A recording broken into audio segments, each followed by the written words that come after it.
Hey everybody, I'm Nico, and you guys can find me on Twitter and Instagram at NicoAction. That's NicoAction. And I'm TK, and you can find me on Twitter and Instagram at xnatexgrayx.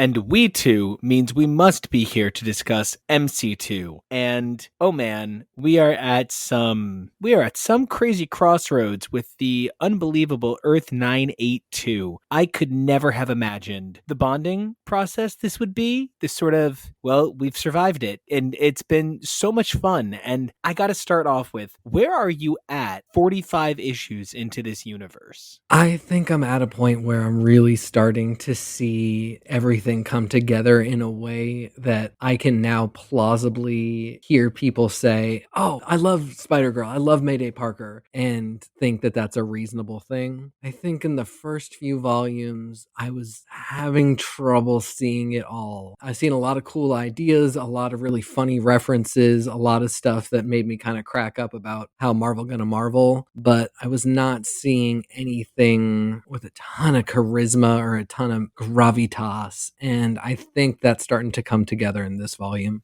I agree. And I wonder if that's because either May is growing into being Spider-Girl, or in many ways, Tom DeFalco is really starting to gain an understanding of how this universe needs to be its own thing. I would say that the first few volumes felt very much like, ha, look how we're doing classic Spider-Man stuff. Ha. And now it's a little bit more like its own thing, for better or for worse. It has a unique flavor that nothing else in the Marvel Universe has. I think he also stopped trying so hard to write what he assumed to the best of his ability was a cool teen in 1998 language. And there are some like very melodramatic, very almost purple prose and dialogue moments in the issues that we're going to talk about. In a lot of ways, it works better than trying to do Feelin' Loose and Slammin' Heat. Like, it just, if you're a comic book writer, if you are maybe not necessarily in touch with the cultural vernacular of a certain age, go big. Comics fans can always have fun with that, but it's really tough to look past terrible teen dialogue in the same way. And I noticed that this group of issues had a bunch that were really big comic book prose, and then May's quipping got a little less I'm a cool teen and more just I am a person that is not being super serious in this moment, but not attempting to use a slang term that I've never actually heard. And I think that's part of the magic of a character like Peter Parker, who is in many ways a representation of these classic writers' mentality. Peter Parker, even though he has updated and his quips got, way more Bendis-y, he was still very much playing kind of like that older white male perspective frame of reference. And that's because the people writing this character had that frame of reference. And I think that one of the things we run into with the MC2 universe is the ways in which perhaps when you're talking about a reinterpretation of existing canon, you do wind up kind of bumping against other people's interpretations of that canon, which is why maybe I found myself so fascinated by some of the people who were being used here, like with some distance. Yeah, I mean, I know Kingpin is like a motherfucker and Elektra is amazing, and Wolverine is always Wolverine, but some of the other choices throughout this book, like I looked up what the fuck Nova is doing at this point. He's on a version of the New Warriors. That's about it. And yet we're supposed to think he's such an important character and so integral to Marvel Universe politics, but I can't find a single sympathetic bone in my body for the character. And I wonder if Nova got this huge increase because, so by this point, we're picking this up with Spider-Girl number 17 through 27, as well as the Wizard 1/2 edition. We're also going to be taking a look at the Buzz 1 through 3 and Darkdevil 1 through 3. Now, remembering that Spider-Girl launched in October of 1998 and that we're looking at its earliest, March of 2000, this is plenty of time for the creatives to have had an opportunity to get reactions to what they were planning, what they were doing. Not to sound too perhaps jaded, but we're picking this up after 4 failed titles. This is, and because, sales figures being what they are, A-Next and J2 were failures. Fantastic Five and Wild Thing were failures. And those last two really seemed like they were doomed from the get-go. Like they didn't want to not have two books coming out, but they had no expectations that unless there was some kind of miracle, these two were going to be picked up any further than that. And with Fantastic Five, that really shows and is totally fine. With Wild Thing is really disappointing because I think they kind of had hit gold, but it just seemed like they didn't have anywhere to go with it. And, obviously didn't pick it up. So it really didn't have any plans for it. But I think that is one, especially in connection with Spider-Girl. And you see a little bit of the chemistry that could have been with them in the Wizard 1/2 issue, but it could have been a really solid anchor point to expand this universe in a more sustainable way. What's crazy is the two titles that I think we have had the least relationship with, A Next and Fantastic Five, are the two titles that are going to get second volumes down the line. The other titles that we've taken a look at, the mutant side of things with J2 and Wild Thing, as well as later on today when we take a look at the Buzz and Darkdevil, these four titles do not get second volumes. In fact, the only other character who is going to get their own, hey, check me out kind of miniseries for the rest of Spider-Girl's time is going to be American Dream, a character introduced in A Next who is, a real focal point already for heroics in the MC2 universe. So, for better or for worse, we have most of the players, and it's been made clear who's important. I don't know that I agree. Yeah, you and I are on the same page about that. We are not on the same page with the creative team. That's the one thing that's a little bit unfortunate reading this volume, especially as Spider-Girl, is what is being lost and what's not coming in the future. And that there's no like Hail Mary of a solid character that can come in and anchor this franchise and make it for a solid point of expansion. Whatever we got, no matter how good it is, and it is at times really great, is kind of on a wing and a prayer and a best guess. And I do think by this point, Marvel had to know, and you said a quote that has haunted me since you said it in like the second or third episode. Tom DeFalco has stated that the reason they kept making more was because everyone kept telling them the sales figures were too good not to. And I don't know who was looking at those sales figures. Yeah, truly. It's a math that we will never be able to understand. And yeah, I'd be really curious to know if that was maybe just some sort of personal ego stroking while doing an interview. But that as a reason really surprises me, or holy hell, they were so efficient with this entire production process that this book was essentially just printing money from thoughts. Well, and part of it really continues to be the incredible limited number of people working on this title at any given point. Now, we're going to be taking a look, as mentioned earlier, at Spider-Girl 17 through 21, as well as Spider-Girl 1/2. These issues initially saw publication from March 2000 to June 2000, and would later be republished in Spider-Girl Digest number 4, Turning Point, September 21st, 2005. Now, this is the first time where we don't really have enough titles to do like a triple look, volume. So we're going to be taking a look at this in the way that the MC2 Digest line reprints it. So we're next going to be taking a look at Spider-Girl Volume 5, Endgame, what a title, which sees Spider-Girl 22 through 27 initially released in July of 2000 through December of 2000. And lastly, we're going to move over to Spider-Girl Presents The Buzz and Darkdevil, which was a combined digest featuring all 3 issues of both series.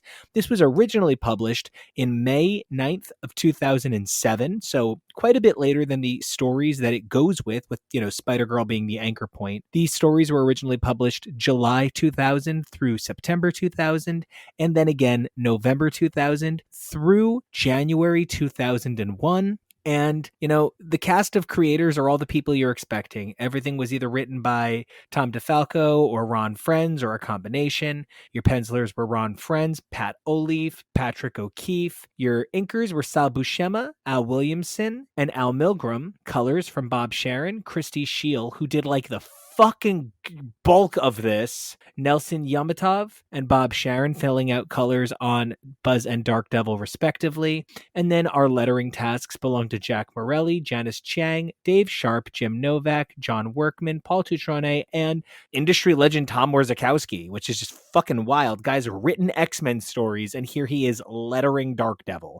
So Okay, and now for the last bit of house cleaning, the numbers. At this point, Spider-Girl is selling less than half of what she debuted at, with her first issue in this collection coming in at roughly 36,500 copies, but issue 27 has her falling down to just 27,500 copies. This is a staggering drop to nearly, cancellation numbers. The Buzz and Darkdevil never really hit any numbers worth noting. The Buzz peaking with its first issue at 20,000 copies and ending at just over 16,500, and Darkdevil launching at about 21,000 copies and closing out at 18,500, a slight uptick from its lowest point at its second issue. Those numbers depress me. But do they surprise you? No, they don't.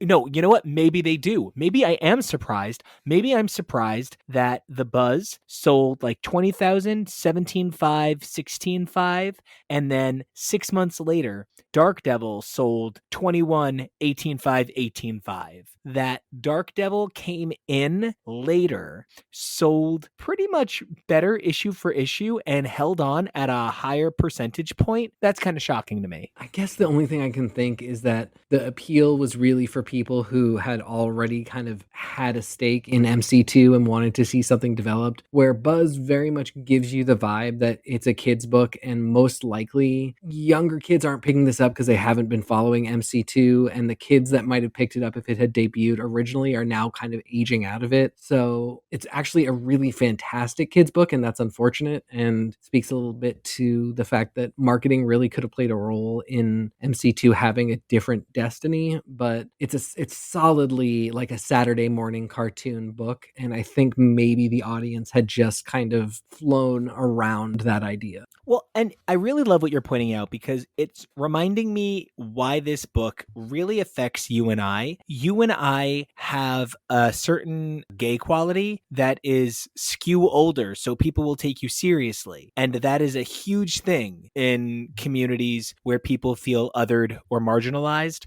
So we feel a need to be intelligent and knowledgeable. There's something to be said about the fact that there was an interpretation of cultural nerd, which was as long as you were like a neckbeardy white guy, you could argue any comic book and you'd be fine. How many TV shows have created entire character tropes based on that iteration of nerddom? Yet as queers or as people who felt othered, we felt a need to be able to compete with people who were the gatekeepers. And so the canon here is the kind of stuff that I salivated over as a kid. I had that giant, ultimately the book, the hardcover was like a pale blue with an embossed Silver Surfer on the actual book itself, but there was a wraparound cover. It was called Marvel Universe. It talked about like a great number of the characters and told you issue numbers you could reference. And I had shit like that memorized. But if you're not going for an OCD kid with emotional problems trying to impress his dad, who the fuck is this book for? And how do you market it? Very fair questions, and I don't think I have the answer at this point. So we did bring up something last episode that, I'm walking through Target with, producer, husband, contributor to all of my projects, the amazing Kevo. And I'm saying that I had to explain what Wizard Magazine was. And he was like, yes, that's correct. You do. And one of the things that having to explore what Wizard Magazine led me to was something that I think we do need to address about this series before we go too much further. This was in many ways kind of what Twitter or Instagram or DeviantArt would have allowed as an outlet just like 15 years later. I don't know that this is necessarily something that the world wanted to see created by Marvel, but rather this was something that fans wanted and might have been better suited to fan art. Like, I would love to see, and talking about who is this for, I would love to see something that really appeals to my love of adult and older things and yet plays to my sense of childlike wonder, but I'm not keeping my fingers crossed for the wacky races starring Fritz Lang's Metropolis babies. So it really is about finding that balance. Yeah, and I think a lot of times you're correct insofar as we as fans really do want to see stuff. There's an image that we have in our head that we want brought to life of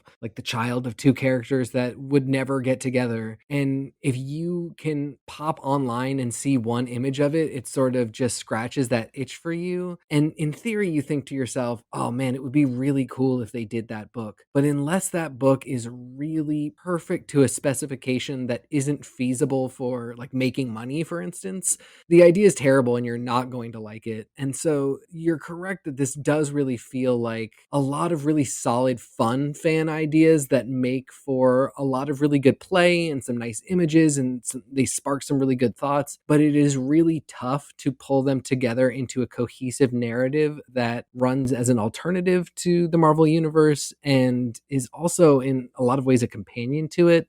The reason why I've been so sort of reticent to get on board with Mayday has been that she really has not lived up to that expectation. And it is starting to come together now, but man, it has been a lot of work just for that little payoff of like, what is Spider-Man's daughter? It's because we're carrying a lot of the burden on our shoulders, I think. Very true. If you give a person a really good prompt, and, it's that famous thing about like really short stories, saddest 6-word story of all time, for sale, baby shoes never worn, scariest short story of all time, the last person in existence sat alone in their room, there was a knock at the door. Like, there's ways to give people small doses of fiction that spark where they want to go next. And one of the things that I find myself doing is sometimes treating Spider-Girl in the MC2 universe like a somewhat familiar yearbook. And I find myself looking at people who I vaguely recognize, who I have strong memories of, but don't quite line up with my world anymore.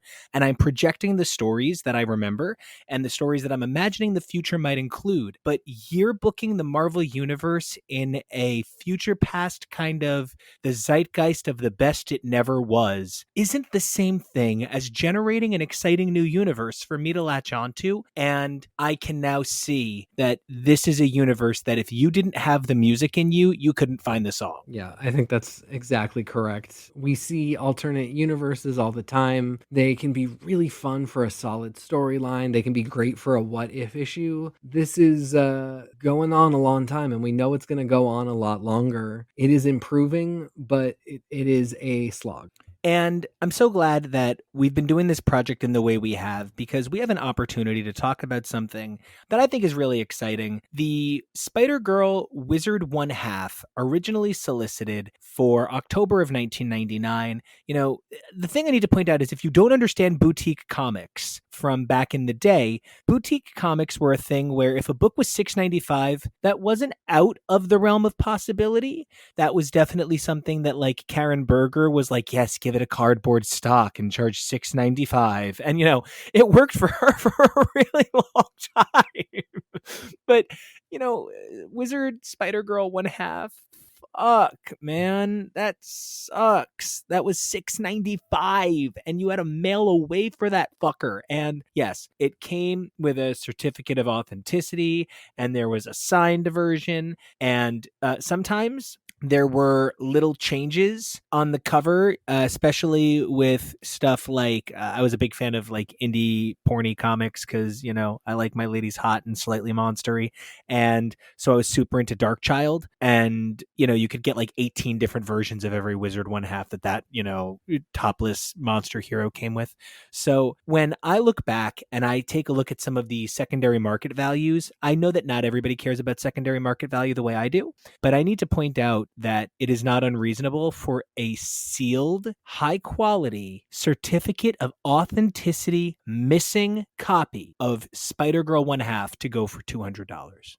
That's insane. That's insane. 'Cause when we talk about the baseline for holding and retaining value in a modern age, we talk about Ultimate Spider-Man #1, which retained a $100 value on a 9.8 copy for over a decade. So when we're talking about sliding market share on these titles, Spider-Girl acts as the Batman. Anybody who doesn't follow comic sales are done in terms of a 100%, where 100% is represented by the sales of Batman for the month. All comic sales are gauged by Batman. If you sell over Batman, your market share is over 1. If you sell less than Batman, it's less than 1. And that's just how that works forever. And it's just what we've done. So, when we talk about baselines, one of the things that I'm talking about is like Ultimate Spider-Man is the fucking gold standard in pricing a comic, or at least it was for a very long period of time. So when I hear something comes in at like twice that on some sales, now that's not always, the case. We're talking about a premium, high quality 9.8 graded CGC copy. I would probably want to see it in the Mylar if I could. I want to see that spine. But that is really a transformative understanding of what means what to who. Because whether it's the Spider-Girl aspect, the MC2 aspect, or some of the guest stars, this issue holds value as a special one-off. Comparatively, Wild Things 1/2 goes for like $10. That's just absolutely insane to me, especially when you consider the value of the story within these pages. And the thing of it is, I'm talking about a graded high quality copy of Spider-Girl 1/2. It's harder to find graded high quality copies of something like Wild Thing 1/2. She doesn't have the same following. And part of why I am so upset that 1/2 is perhaps held in such a weird value position is, number one, it was never printed in the proper trades. It was included in the digests, but it was not reprinted in the proper full-size trades, number one. And number two, it is the first truly egregious. She is 16 years old. What are you doing with her ass over her head on the cover? This is the first time I'm like, this is a problem. Yeah, it is glaringly obvious, and it's just kind of unforgivable because it's not like it's such a great quality cover that you think, oh, they just got a little overzealous and didn't really think about the position they were putting her in. It's just ugly and objectifying and weird. And yeah, I'm going to go for ugly. And this isn't a term that we use to describe art very often in our discussion of some of the artistry here, but there is certainly a very rushed, unfinished sense to this 1/2 that is not what I am used to from these storytellers. Sal Buscema is an industry legend, and we've even seen Sal Buscema, Ron Frenz, and Bob Sharon collaborate on stories already in the MC2 universe, but I'm genuinely sort of disappointed that Spider-Girl 1/2 had this boutique pricing, was this premium issue. I specifically think a great example comes in on the 6th page, where you can see a very, really peak 40-year-old lesbian Mayday Parker pulling her costume out of her well-labeled backpack. So I'm glad if she ever loses this backpack, it will be so hard to trace it to her. And, there's nothing wrong with an artist who likes to surrender a sense of depth and go for a flatter look. I think one of the most famous examples of an artist using a flatter look to still create dimension, I think about Billy Tan's exquisite work on drawing a character like Darwin. You can have a very flat-faced character, still have a lot of nuance and topography to their facial features. I've never seen the Wild Thing mask so obscure her face as it does in this issue. And we see Ron Frenz do really, really good flat work in The Buzz, which we've talked about a lot. And again, the thing I always say is it's a Saturday morning cartoon in a comic book. And I mean that in the best possible way. It really has the style and sort of dynamicness of something animated in all the ways that you want that. And this is just like one click over from that, one room over from that in a way that doesn't work. My guess is what it is that it was rushed, or it was done without a particular care for the same detail that comes in a lot of his work. But it is very obvious, and I think the Wild Thing mask is a great example, especially because this is a team up that we're really excited to see, and she's a character that we have loved throughout her time in this run. So it's something you're really looking forward to getting a chance to experience, and it just especially visually falls flat. And when I think about examples of where it maybe does let me down, I can point to page 13 of the issue where there's that panel of Rena looking right at Saberclaw. And first of all, I need to comment that Saberclaw represents one of the biggest complications that this universe suffered from, which is I've seen this character 5 times, and I believe I have seen him drawn 5 different ways, minimum. There does not seem to be consistency to the blueprint of the architecture of his face, while his coloring does seem to be very consistent, and that makes him very recognizable. There are times that he feels a little bit more like Mangog wearing a Colossus suit than he necessarily feels like a child of Wolverine. And without getting too, about something that we've mentioned a few times on this show, I genuinely find the inaccessibility of the lettering at times very frustrating. In this issue, it is specifically Enthrala's almost Disney mouse hat calligraphy on her introduction font. It's hard to read that her name is Enthrala. Her name looks like a Cinnabon, and I can't tell what the fuck I'm looking at. And that's not a strike against lettering. That's about how lettering as an industry has hugely evolved over time. Yeah, I don't have anything to add. I thought her name was Enthralio for a second. Oh my God, she makes my favorite pizza pockets. Speaking of not my favorite and art that I found troubling, the splash of the Fantastic Five showing up, this is their go-to move for the next 12 issues that we're going to discuss. Every time something looks bad for Mayday, a bunch of other people show up. Half the time it's the Fantastic Five. I think this pinup is a really strong example of where I don't know that this looks like an original piece of Fantastic Five art. This feels a little bit like the creative team reached down into their "we know how to draw the Fantastic Four" hearts and produced an image. I feel like, Rena's neck is particularly intense, and Spider-Girl's neck is also rather elongated. That combined with the forced perspective on things like comparing the arc of Johnny Storm's body, where, hey, that's the Johnny Storm ass I'm used to. And then I compare that to the way that Enthrala's fingers lengthen down her hand toward the reader. There's just something that says to me that this creative team, who are masters of their craft, who are kings of an industry, really weren't given an opportunity to create something that befit their level of ability. And it unfortunately shows in the final product. And I actually do understand why this one is not on Marvel Unlimited for that reason. Yeah, absolutely. To go with it, there's really no story. A team up between Wild Thing and Spider-Girl really kind of should have been a big deal. I think Rena never got her due in this universe, and this is kind of the punctuation on that sentence, because she won't really come back in any kind of big way after this. But these two really could have been a hit as a team in the way that Peter and Logan are at their best when they are paired together. This just wasn't really anything. The story wasn't like so offensively bad or terrible. It wasn't really anything. And for these two, a story between the two of them should have been something really big and fun. I think it exists exclusively because it was the second wave of launches and they wanted a Wild Thing, Fantastic Five, Spider-Girl cover to launch with their second Wizard 1/2 after Wild Thing 1/2 came out when she first appeared in J2. So it got people more excited for her title to come out. And then because of the delay on getting these things into the hands of readers, it's a good couple of months later. Wild Thing and Fantastic Five are ending. Where's the interest? Speaking of where's the interest, yikes. This starts an arc for Jimmy Yama of what a poor sad sack. Not even like, oh, nice guy syndrome. No, this is sadder than the average nice guy. If he was a Care Bear, his image on his tummy would be him crying, holding himself.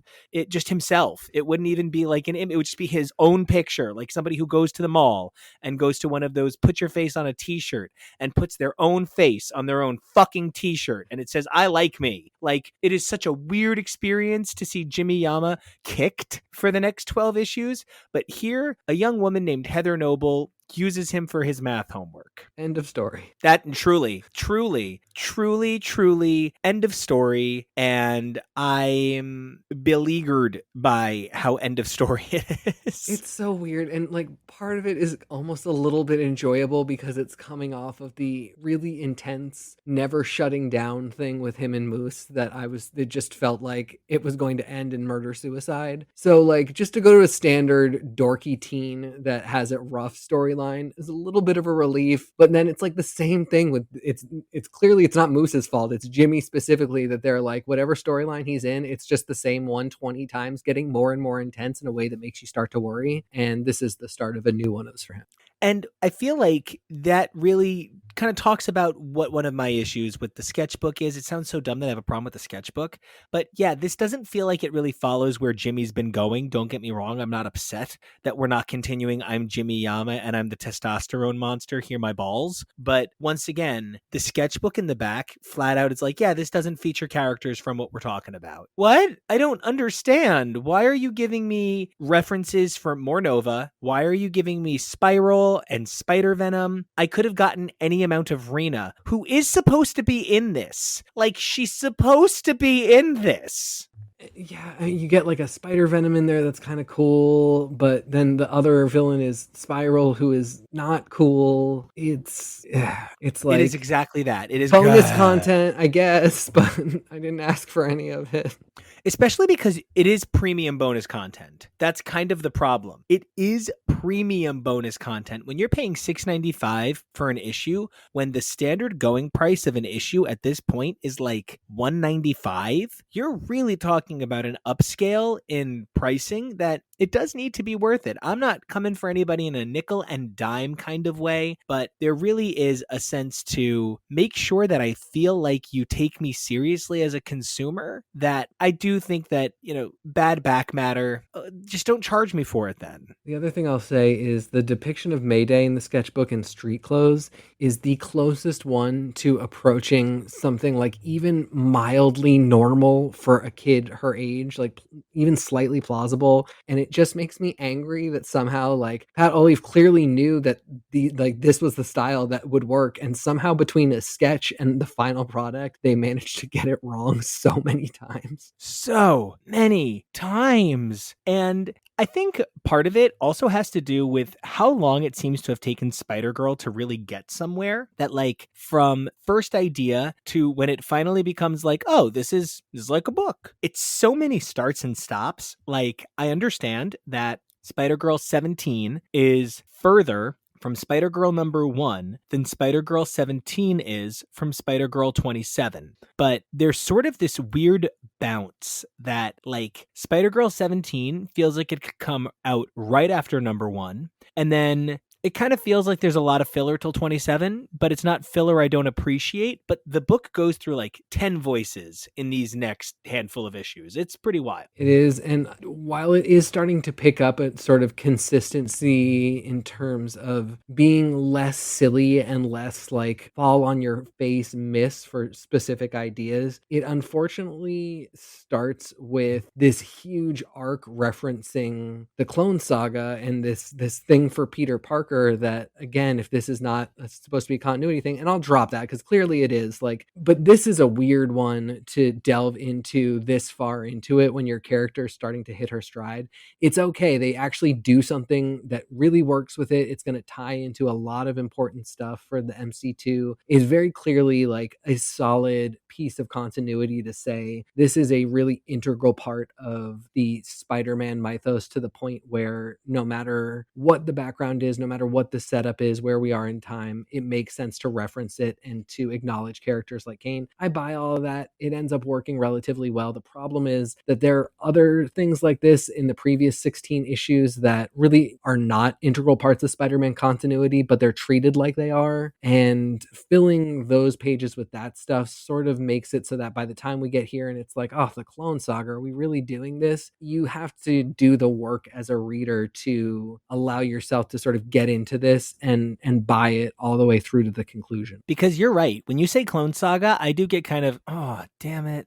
And it's right on the cover. Right on the cover, it says the daughter of the true Spider-Man. So they're still trying to distance themselves from the Clone Saga. And you made a comment about feeling like stuff might have been a little bit fillery and, not exactly in a, the chat wins kind of way, but more in a, pad things out kind of way. And we're going to take a look at a handful of 38-page issues today, none of which needed to be 38 pages. Yes. That annual didn't need to be 38 pages either. No, absolutely. Especially because they just don't take the extra space to do anything significant in terms of developing Mayday as her own person that is not you should always be looking at her while slightly looking over to the left at 616 Peter and asking yourself what's special about these two coming out at the same time. And, that really was a huge amount of my notes on this amount of stuff where I'm like, oh, that's so that it's not the same thing as 616. Oh, and that's so it's more recognizable to 616. Turning point, Spider-Girl 17 is really two issues. I understand that the idea was maybe a little bit more of like a Miller quality, sort of intense, big narrative 80s masterpiece kind of vibe. So they wanted it to have this very intense visual look, and it does. And they wanted it to run a little bit long, and it does. But it does wind up feeling a little bit jumbled by the end because 38 pages was not what this title at this point natively supports. Yeah, I think you're right about that. And I think that, especially in the beginning, May is just kind of on a very different journey than the one that Peter is on. And they really only kind of overlap in the most cursory of ways that actually there's something really interesting there. There could be something interesting there, but they don't really do anything with it. So they're just kind of ships passing in the night while they're both dealing with their own angst. And by the end, they do come together. And it is what it is. It's relatively interesting. It's going to play out throughout the rest of the series, but it does feel like two very distinct stories that could have been in two separate issues and brought together in a third, rather than just kind of cutting back and forth in this weird way and trying to convince us that these are two cohesive narratives that belong together. Because they don't. And that is a big problem I have throughout this because this is, we said it last time and I'm going to say it again. The book just gets better and better for the most part. This does feel like the best volume. These two in particular do feel pretty strong. So I'm overall pleased with where the book is headed, but the high school stuff is officially dating itself out of the book. Yeah, May has never really felt like a high schooler.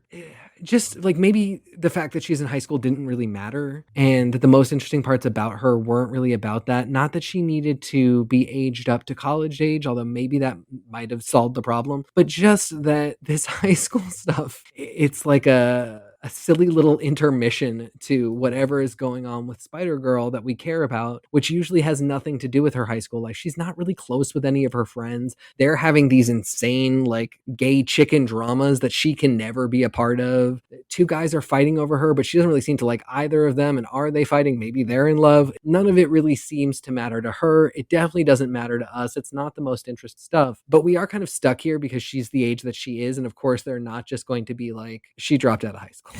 No, and that's one of the complications that makes this trying to slot itself into the world of classic Spider-Man so frustrating.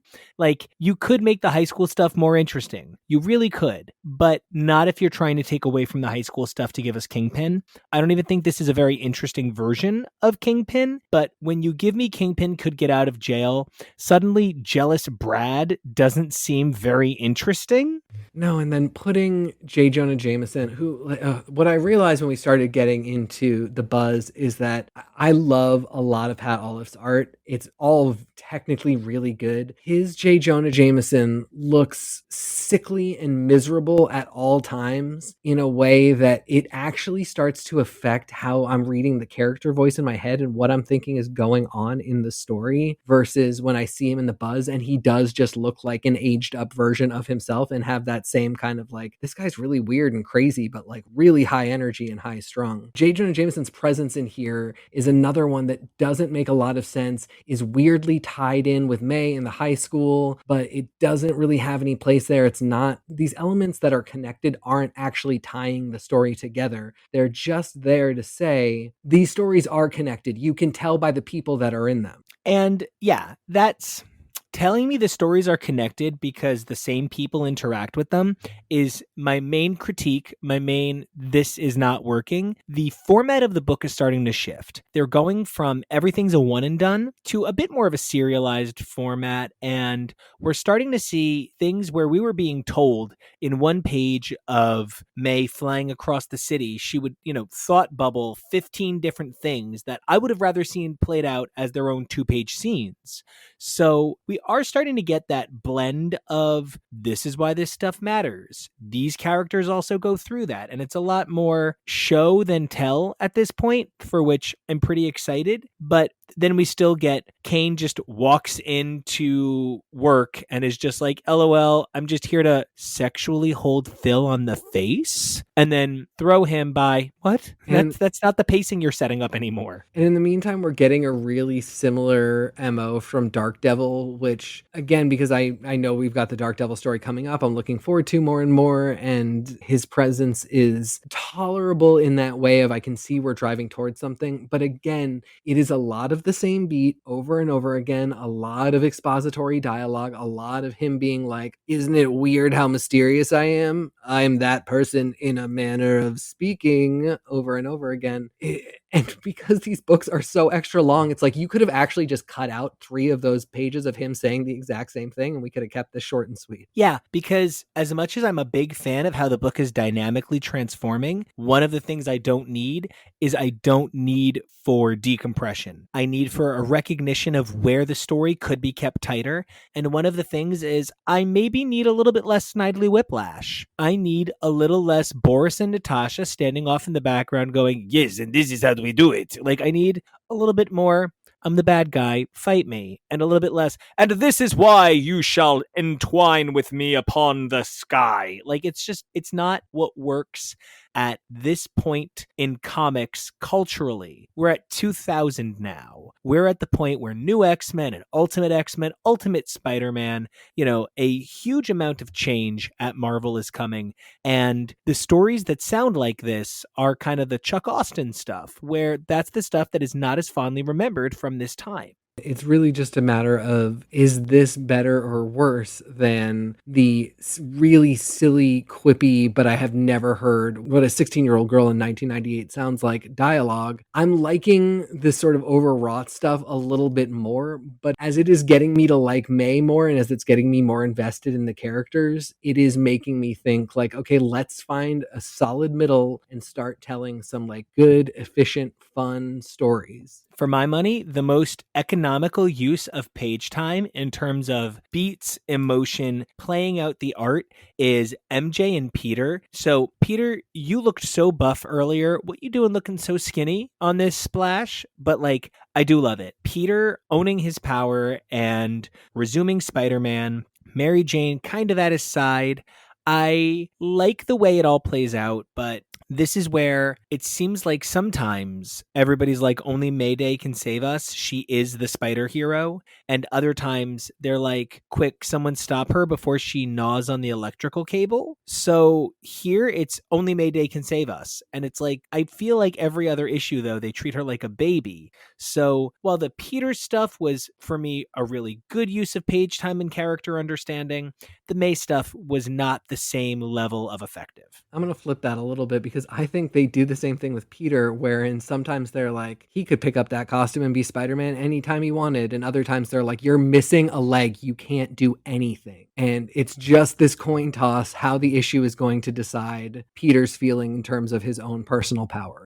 I completely agree because beyond the outdated search engine reference on page 18, when Peter says not bad for an old man with one leg, first, the fuck of all, you're like 39. Check it. Second, the fuck of all, as far as I'm concerned, the man I'm looking at has 2 legs. He just happens to have a disability. And that's part of the language where I'm a little bit, he might not have 2 biological legs, but I don't like him acting as though I'm Spider-Man and because I've lost a leg, I am some kind of no good nudnik. No, dude, you're still fucking Spider-Man, and that counts for something. Yeah, absolutely. I would absolutely prefer that they go with the language of like he could still be Spider-Man whenever he wanted. He's just decided not to for whatever reason. I feel like they try and throw in the leg when it's like, let's add some tension, let's add some conflict, let's add a problem. Peter's missing a leg. But then you give us these moments where that really actually isn't a big deal. And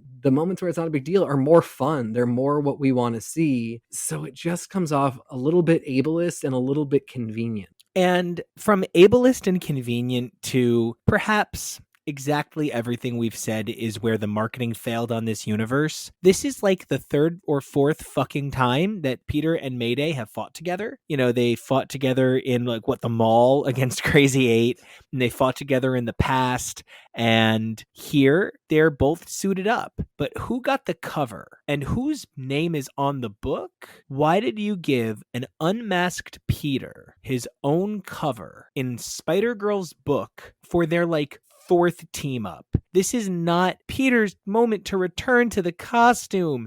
This is Spider-Girl's book, or it's not. And I think that is part of the mistake as well. Yeah, you're absolutely right. It's still looking over at 616 Peter too and being like, these things are all, if you like one, you should like the other, buy it all, get into it all. And it doesn't leave a lot of room for us as the reader to really take May seriously as the anchor of this book and to want to focus on her if we've got the writer and creative team on the book telling us like, no, don't worry, Peter's still around, don't go too far. And part of that, I think, bothered me more later in the issue when they gave Peter a lot of scenes I felt should have also gone to May. I like Peter fighting alongside Darkdevil, but May is the one who needs the emotional intensity with Darkdevil explored, because at this point, you know, we've already said that we're going to discuss Darkdevil in the course of this episode, but this is the point you really needed to pivot the fuck away from Darkdevil having any sexual chemistry at all with Mayday. This was the point you needed to get away from that. And by not having them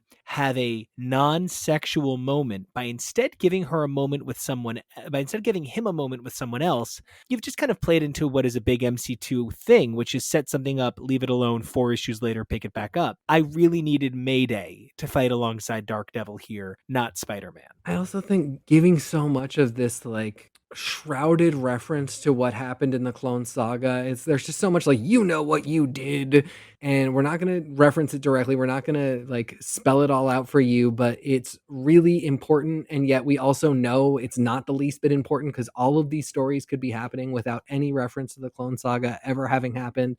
Kane is a relatively like up to the task antagonist for this set of issues, but like, do you want this to be the Clone Saga Part 2 and the Clone Saga to have been the most important thing that ever happened to Peter? And if so, write stuff that indicates that like dealing with this again is incredibly difficult and painful for him, and it could destroy his family, and he's not telling his daughter the truth. Give us some like actual conflict from this, or stop making vague references to how important it is in the history and like one day you'll find out, because again, it's taking time away from May, it's taking interesting story beats away from her, and it's putting Peter in a way that tells the reader that he's important but doesn't really give him any importance and doesn't give him any emotional weight. By constantly saying, oh, but there's always Peter over there. Oh, but there's always Peter over there.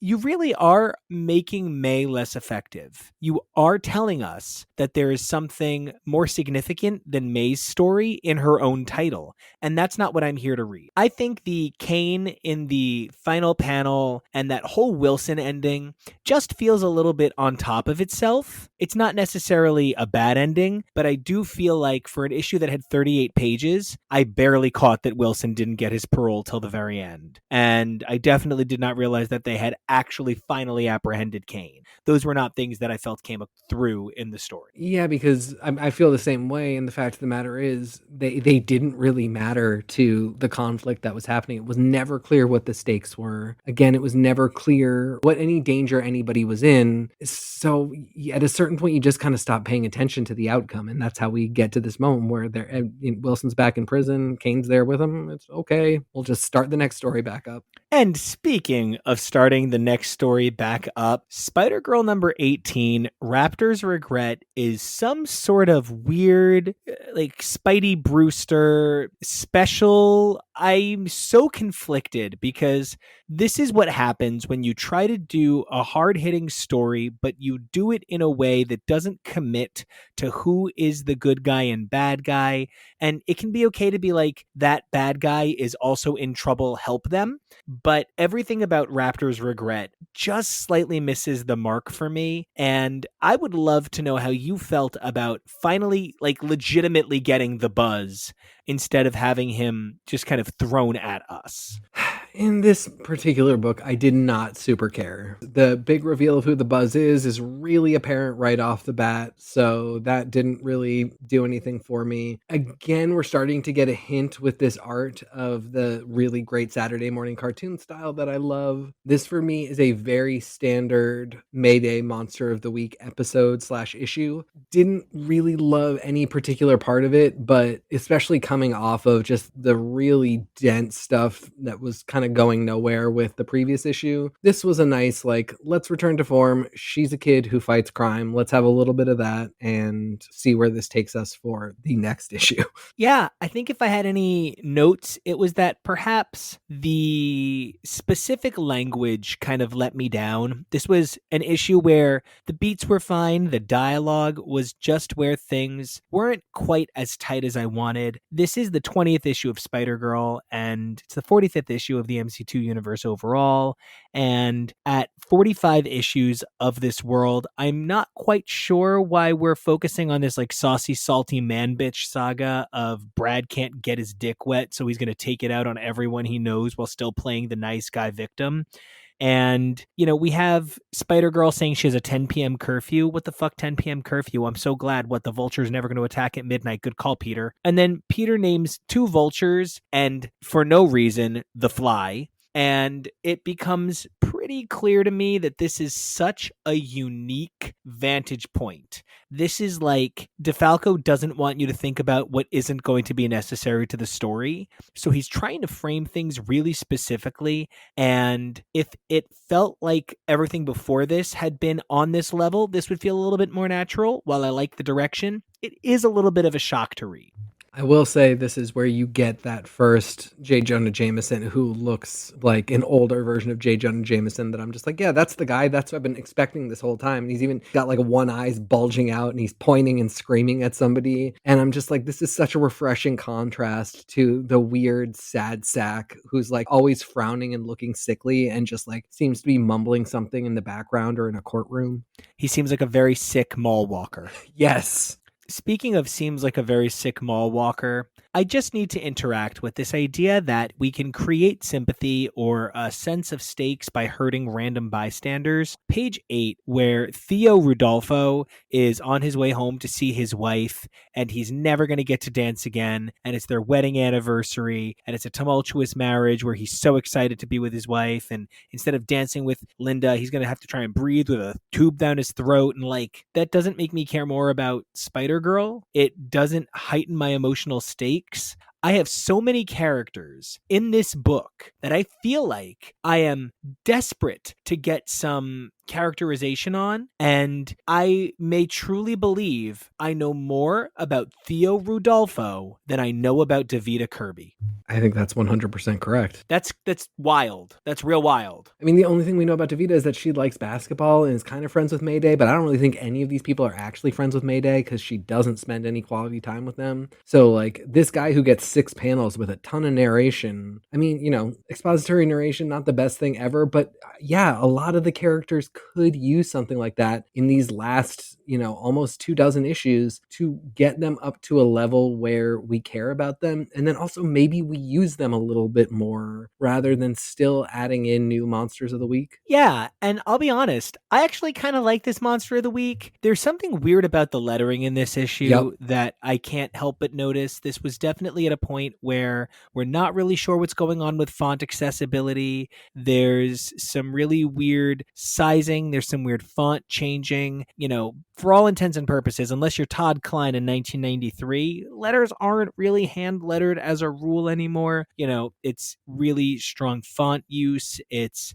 making sure you pick fonts that make sense. And, you know, the weird fonts aside, my only other major kind of like about the visuals of this issue, because I actually love the art this issue. I thought the art was really interesting. It had a really great vibe, really strong color. I sometimes think Raptor character's like headpiece looks kind of like bandages, and other times it looks like big bird raptor wings. She's an interesting design. I like her visual. The she's beaten by her boyfriend stuff is not done well at all. No, and there are other villains that we could have let go earlier to make room for this one. She's a solid villain. She would make a lot of sense to have return. I think it's always good to have Mayday in conflict with other women and to sort of see how that can turn a standard superhero versus supervillain story on its head, hopefully never involving weird domestic violence tropes that are not handled delicately at all. The only problem is that we're here and we went through a period with so many, like, if we just had never had their janitor dragon. Yeah, and that she is a Drago, which they go out of their way to mention, makes her a legacy bird villain, is of note. I don't love that her boyfriend looks like a low-rent hackers straight-to-video sequel version of Doc Ock, but it's fine. This is an issue that I think really fits this book could have been called MCU Team Up featuring Spider-Girl. It should have been Spider-Girl and someone every issue, and this could have been Spider-Girl and the Buzz. The Buzz action on this issue is kind of fun. I think the character plays whatever role they need him to as the other hero. There's a lot of that other hero in Spider-Girl at this point, whether it's Stinger or even sometimes Phil. And Buzz does a good job, and he looks different enough from Spider-Girl. The colors were nice. Overall, I liked the way this issue looked.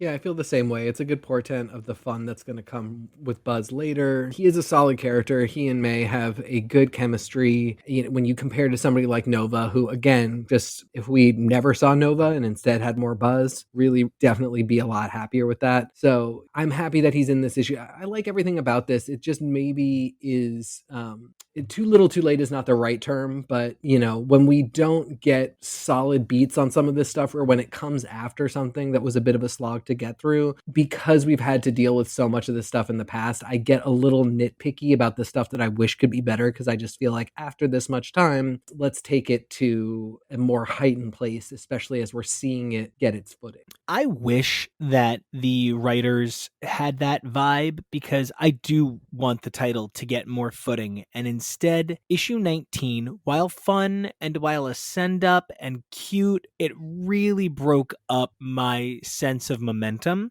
because instead of moving any of the stories forward in specific ways, we moved the stories further in these sadly thinking about it kind of ways, and I just am not sure that this was the reflective story I needed. Spider-Girl's story in this, where she faces off against the Sons of the Serpent, sure, I know these guys come back up, they've come up a few times, great, but what the hell Spider-Girl story was that? Yeah, this is a weird issue. It feels more like an issue of J2 than it does like an issue of Spider-Girl, with all of its short little boop boops and these like little, mini narratives. Spider-Girl contributes nothing to this issue, and it's her own goddamn book. And then we get the world's weirdest Jimmy Yama story. And one is called Fantasies. One is called Wishes. The next one is called Disney Magic. Mariah Carey's going to come out. She's going to christen the cruise ship. I am so not sure who this issue was for. I mean, we were just talking about how some of the characters could kind of use a solid page with some expository narration. This was not what we had meant when we said that, because this is nothing. We already know that Jimmy is miserable and wishes he was somebody else. We did not need full fantasies depicting each of the people that he wishes he was, making him even sadder to us. Courtney, like, maybe, but it was just such a weird story, and just the idea that like Courtney sees herself as Spider-Girl in any way, just I don't really think does Courtney justice. Spider bangs.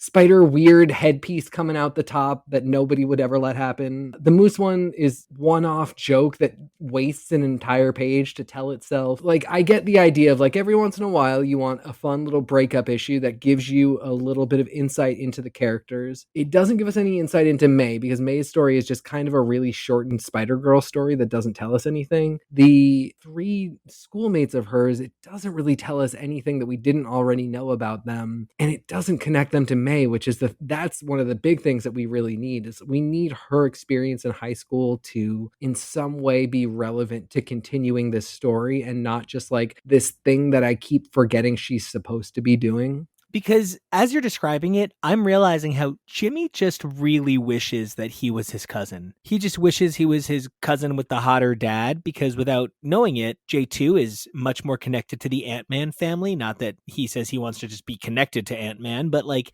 Ant-Man, Stinger to J2. He imagines being J2.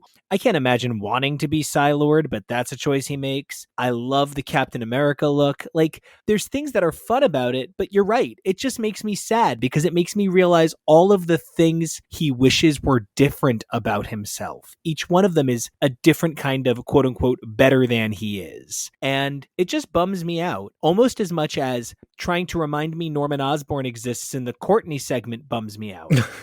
And the fact that they follow up on it a few pages later. Oh, I love that Thunderstrike is in this as well. Thunderstrike, who's not even in this dimension anymore.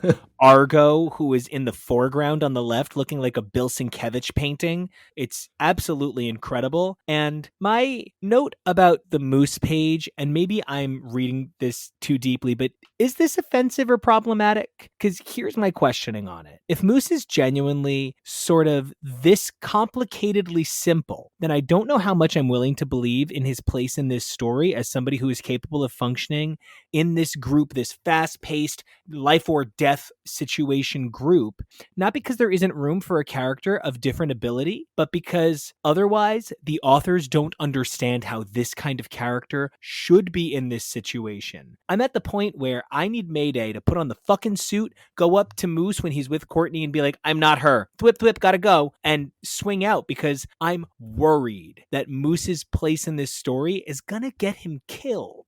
Well, and that's a really perfect example of something that we're seeing come up in the high school story that could be really interesting. This idea that Moose is getting way, way, way too obsessed with Courtney being Spider-Girl, or who Spider-Girl is. And, it is proof that he's got a wild internal monologue that is leading him off on these sort of adventures and tangents that might be a little stupid, but could lead to an actual interesting piece of story and conflict. So to take one whole page, the joke of which is Moose has no thoughts, when we clearly know that he does. He's way overthinking this Courtney Spider-Girl thing. Even to just have this page be overthinking Courtney as Spider-Girl, that would have been funny. It really wouldn't have told us anything, but at the very least, it wouldn't have been one page that literally does not tell us anything as a joke. I agree. And I wonder if maybe they knew that the next, bunch of issues and bunch of pages were all going to be dedicated to thinking about the Goblin legacy and what it means to be a Goblin, because this Normie story,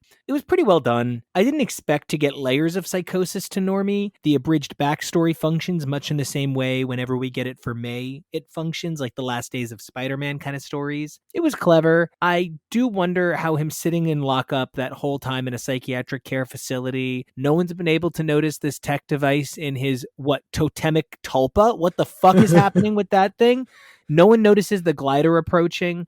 If maybe this was a world where there was no A-Next and no J2 and no Fantastic Five, I'd believe it. But you're telling me that in this future of superheroes, nobody sees the glider coming? Yeah, it's a little facile because I saw how this story paid off. Reflecting back on this particular piece now, I do like it a little bit more.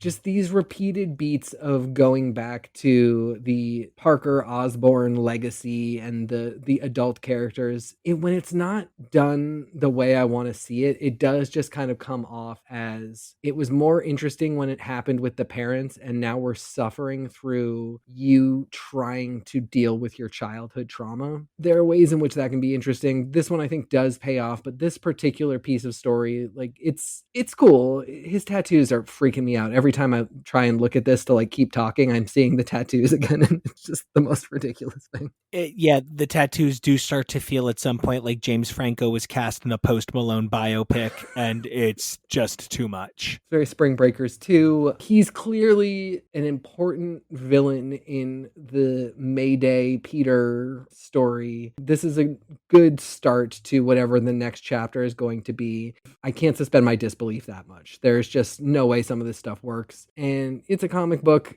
It takes a lot for me to say that. Sometimes I think, you can't just say, well, kids read them, so it doesn't matter. You've got to come up with something a little bit better. Yeah, don't excuse that some people don't think more as a reason to think less about your art. Thank you. That's definitely never been a good reasoning for me. There is a quality to which everything is its thing, and when I read Mighty Low Marvels by Chris Giasculo, I am not expecting to get, Anna Karenina in 3 panels featuring Muppet Baby versions of Marvel characters. I'm expecting 3 panels of Muppet Babies featuring the Marvel characters. But when I plop down what is considered industry standard price for an industry standard length comic about characters that are meant to carry the banner of an entire publishing group, that's what I'm looking to. And I feel that the final pages of 19 are made better by the bulk of 20, and I do need to own up to something. You know how sometimes you convince yourself that there were multiple seasons of a show and you go back and you're like, wow, I guess it was just one season and there was a break and my brain just remembers it as multiple seasons because I remember so many episodes. Yes. Yeah. I did that with Phil Urich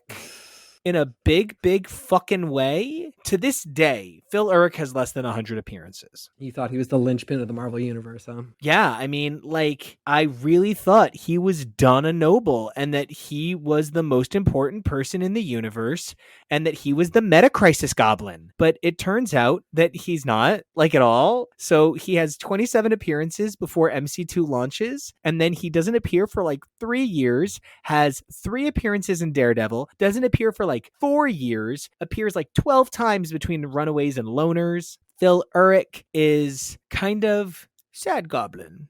He is the silly goblin. He's the goblin knight. It's hard not to kind of laugh at him. And there is something tragic woven into this character. There is an endless uncool to this character. And it's not for not trying. When I think about Brian Austin Green's character on 90210, and I think about how David was the biggest nerd and yeah, David wanted to be cool, but he didn't know how. And I think about what Brian Austin Green grew up into and what he looks like now, and that he married Megan Fox, kind of different course of life than Donna Martin. And Phil Urich clearly as a kid thought that I'm David, but I'm going to grow into real life Brian Austin Green. But actually, Phil Urich, it turns out, grows into the 3rd assistant in 4 episodes across 9 seasons of CSI, who gets 1 line in 1 episode, but Mark Harmon speaks over it. Is Mark Harmon on CSI? I don't know those shows. But I also don't think I know Phil, it turns out, so that kind of tracks. Yeah, it's funny because it does feel like this is a new universe. You guys could have done whatever you wanted with him, and you chose this. Yeah, exactly. You chose this. And he, I don't know what it is that they're color code him. Maybe we're going to get a multiverse of Phil Urich and they're all going to be color coded. A green goblin, a gold goblin, a blue whale. And that's how we're going to do it. But there is something unlikable about Phil Urich, especially at this point in the series. This is the first issue where I'm no, Phil Urich sucks. I'm not quite at sucks, but doesn't matter, definitely. He does not matter. Oh man, Blue Whale was a really huge strike against him in terms of ever thinking that he could figure out how to be a superhero I would get into. They just never should have put that image on panel. It's irredeemable. He's got the same kind of quality as Jimmy Yama, where he's just really sad and it seems like nothing particularly good or interesting ever happens to him. But the difference is he doesn't seem to realize that's what's going on. So he's not even bitter. He just is floating through life, waiting for somebody to tell him what to do, and then he does it. And occasionally, for some reason, he just maniacally laughs, but it's for good, not for evil. It's an odd bunch of choices.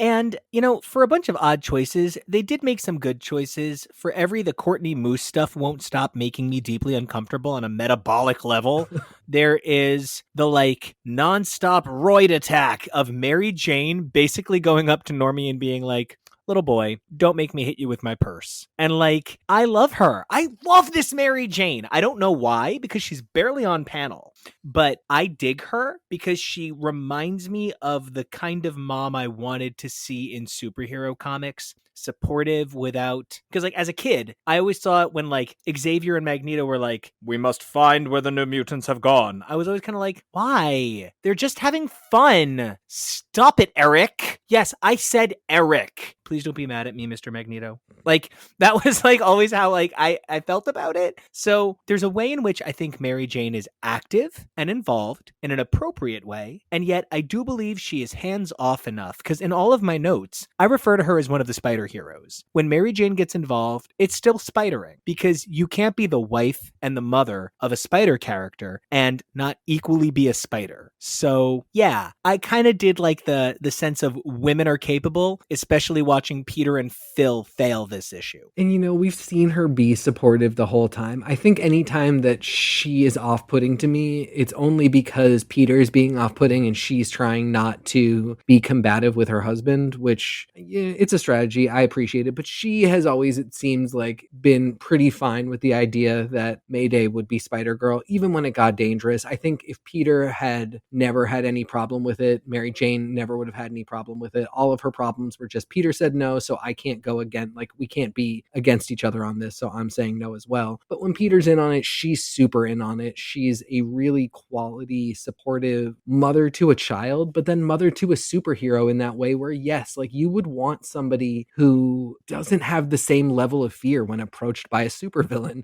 and who has been in life or death scenarios enough times that when somebody shows up to her that is not necessarily actually the most threatening encounter she's ever had, and she knows that it's actually a kid that she helped to raise or saw grow up, she would be like, I'm not actually scared. Go the fuck away. What is wrong with you? It's a very true characterization. And while not every part of her characterization is perfect, because for me, Peter is missing the mark in a lot of ways and feels like just not the Peter that I want, Mary Jane really shines as being much closer to what I would think she would be in my mind as a mother.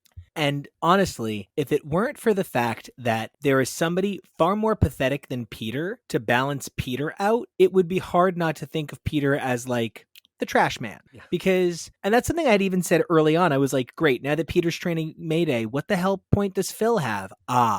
Phil is if Peter was sad. And like, Peter's a bummer, but Phil makes me sad. Phil makes me sad in a special way that like there's certain YouTube compilation video channels I just can't watch before bed. Makes me too sad for humans. That's how I feel about Phil. He's one of those guys where like his Facebook would just disappoint me. And again, it's entirely voluntary that it's like this, because they can write him however they want, and they make choices like giving him other people that he trains. Like, he could have a business training young superheroes and be really happy about that. And like, we get glimpses of him doing it, but somehow he still does it pathetically. And somehow he still does it in this way that's like, as long as Peter and Mayday say it's okay, I'll keep training you. Like, it just, there's nothing about him that's like, yeah, I was in the superhero game and now I'm kind of connected and I do this I'm like a superhero coach, which is pretty cool. And if I wanted to, I could throw the costume back on and it wouldn't be weird and I would have terrible dialogue. It just like, it doesn't feel like the point is, here, witness the glorious tragedy of Phil Urich. It's like, I don't know, this is just how we wrote the guy. Yeah, yes, it's haphazard. It's haphazard sadness. Almost like he's this sort of thing that Peter could have been, the sad way Peter could have been portrayed, and almost like, but at least we're not doing that, right? Yeah, like as terrible as Peter is, like, for all the times Peter's like, I can't help my leg after just helping with his leg, at least he's not Phil. And that's kind of the way this becomes the final issue of an arc. I was so glad that Lady Hawk showed back up. The way she shows back up is horrifying, but it was nice to see her, especially because you just pointed out that we do want to see Phil and his hero coaching. And I think horribly injuring the young black woman is gauche. Yeah, You just don't terrible have enough choice. black women. No, not necessary. Especially when we just like write random men who are going to dance with their wife on their anniversary. You can't just fit somebody in there to torture. Right? Ugh. And speaking of torture, and I mean torture, there's so much interpersonal drama in this issue in a way that does kind of feel like high school. I have to wonder why no one is helping Moose at this point. Like, why is no one protecting him from himself, including May? And, then we get that moment of May training with Lady Hawk, but it's a moment. And then all of a sudden we're back at school. And I'm like, why is this panel here? And then we get a quick rapid fire of, oh, A next, and J2 is suddenly really scared of the Hulk again. What the fuck is happening? Yeah, and again, I just don't buy high school as important for Mayday. Like at this point, I would love for Peter to say, like, you should drop out and get homeschooled and just fight crime. Like me and Phil will coach you. You can just do it full time. Very clearly, I know that's not going to happen. I'm not crazy, but it does feel like there's no investment in why, especially the high school part of her world is important, but it's given so much weight that when we try and pull all these elements, her relationships in high school, her relationships with people, with other superheroes, her villain relationships, her parents, it's just a lot. And some of that stuff, there's interesting stories to draw from. And in the high school stuff, it feels like there should be, but she's just never, even when we get to like the last page of the issue and she's seeing both Brad and JJ at the place where she's going to meet them, it's one page. It doesn't matter anymore. Truly, it's one page. It doesn't matter anymore. And it's one of the reasons that I feel like we forgot to mention that it's finally revealed that JJ is related to J. Jonah in a way that's supposed to be just surprising, I guess, but it's not. And I think that she refers to Franklin as a hunkster in this issue is actionable. And it's at least cool to see a team up that indicates to me that Mayday is growing, because early on I felt like Mayday got into team ups explicitly to have people introduced, but here, Earthshaker isn't exactly Doctor Strange levels of, oh, how are we going to defeat him? But he would present a problem for Mayday, considering her main method of attacking him is, I'm going to repel trash at you. Trash in your face. More trash in your face. Yeah, I mean, my counter to that is also that Earthshaker is yet again another person that we did not necessarily need to add into this very packed title. Oh, yeah, no, there's too many bad guys, and there's too many good guys. And the fact that I still think JJ looks exactly like Brad, and it doesn't help when I see them on the same page. Sometimes I think Courtney looks like Moose. Like, there's just times that there's too many characters in too small a space. Like, when I saw Funny Face, I was like, wait, what happened to Crazy Eights? Oh, fuck. Right. Unrelated character. And then it turns out deeply related character. And it does make me a little tired. Like, not to sound dramatic, but there is a certain sense of that was only the 4th volume of Spider-Girl. Yeah, we're also at a point, one of the big things, I think it's getting problematic that none of her friends know who she is. I think that would be a really important way to start to ground the high school story a little bit more if there were some stake for them in the fact that she's Spider-Girl. It's just, they're such disconnected stories. I hate to keep harping on it, but she is Spider-Girl who happens to have to go to high school because she's legally obligated. She is not Mayday Parker, who is super engaged with her friends and loves being in high school and everybody loves her, and she's trying to figure out how to be Spider. And I think talking about how to be Spider-Girl is a really important thing because the book finally has proper editors. Whether it's Mike Martz or Matt Hicks, the book from now on is no longer solely in the control of Tom DeFalco. And that does mean that we are going to see a very different kind of May Parker. We're going to see a May Parker that isn't like, such a monovoce sort of predicament. But one thing that does mean is we've added another male voice to this story and not another female voice to this story. And Dance Fever is one of my favorite issues of the series so far, by far, and one of my least favorite because of the predictably problematic girls are dopes for boys, yo-da-do kind of attitude that May Parker, a woman who is, in charge of life or death, who is fucking fighting up there alongside a guy who was able to create a parallel reality to store his family in. She's up there with Franklin fighting alongside him. She's so plagued by which dude to make out with at the dance. Like, this is not what I needed from May, but what this is of that very Saved by the Bell kind of vibe, this is a phenomenal version of that story. Yeah, it is. We're getting a little bit more, I think, with the addition of an editor. We're starting to get the moments that I was literally just complaining we weren't getting, where it does feel like she has some investment in her high school life. Like, it does matter to her on some degree.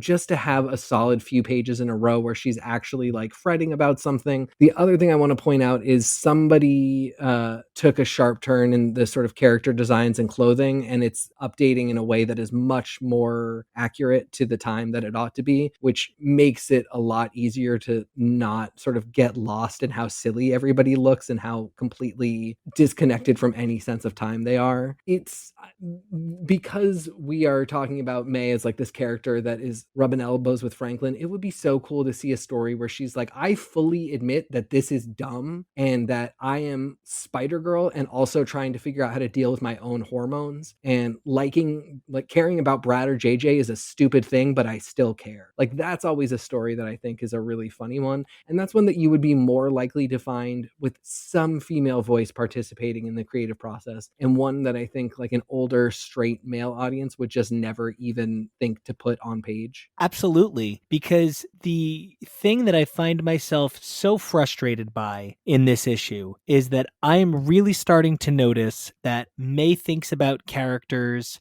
like her uncle or her dad or Normie or Brad or JJ or Darkdevil or the Buzz a whole lot more than she thinks about people like Courtney, Davita, Mary Jane, Ladyhawk, Stinger. She is so much more concerned with the hunkster Franklin Richards Psylord, which, yikes, that she doesn't think about what she could learn from an amazing woman superhero like Lyja. And there's 5 people on the Fantastic Five, and yet the number of women didn't increase greatly.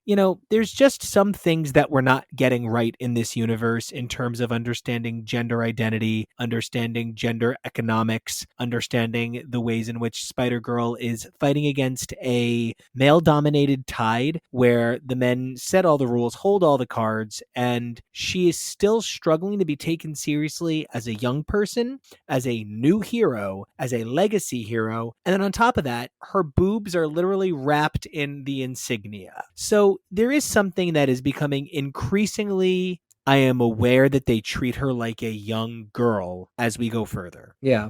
I just so wish that she would tell Davita her secret identity. Like, that to me would be a huge change in the story, for her to have one close girlfriend who knows her situation that she can talk to, and that you see it depicted on panel, could really change the flow of every issue. And I did notice a few times in this issue that maybe, or this run in this volume, that they hinted that perhaps Davita's getting close. Yeah. But it's taking way too long, and I loved the shit out of this fight sequence. Mm-hmm. It did not go on too long. The number of people who came into play, I actually forgot that it started with Darkdevil versus Funny Face and wound up the Buzz versus Funny Face. Like, I had just completely not realized it until I saw them collide into each other, that I was like, oh, wow, we really are bringing together a number of stories. My main complaint was the story I didn't want brought into this was J. Jonah Jameson, the why are you doing this to me? Yeah, but,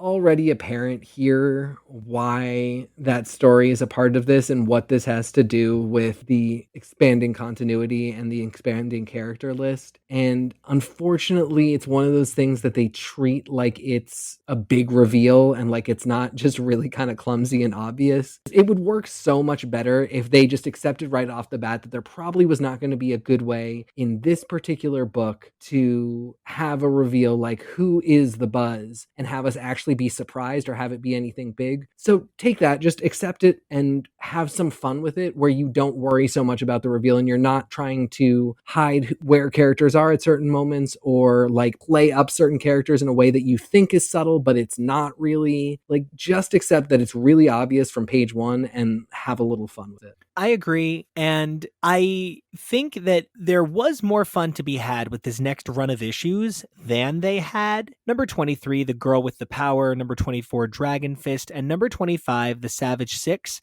actually represented a missed opportunity for me. I feel that The Girl with the Power and the Dragonfist stories are both a little bit more along the lines of J2 17 pagers. I would have loved to have seen that additional space used to see the calling together of the Savage Six as backup features, because there is nothing about Spider-Girl 23, The Girl with the Power, that isn't the utmost pinnacle of everything about a comic from 2000. She's, competitively playing this other young woman in basketball, and the other young woman's just too good. And so then it seems like maybe that, Spider-Girl's fucking doxing this girl. Like, it actually is Spider-Girl abusing her power as a superhero and the trust that people have when they see that costume swinging through the sky. It's something that gets addressed on like Brooklyn Nine-Nine in the final season about when police officers, we sometimes laugh and plot lines, because he knew it was the right thing to do, but that's not the real world. And,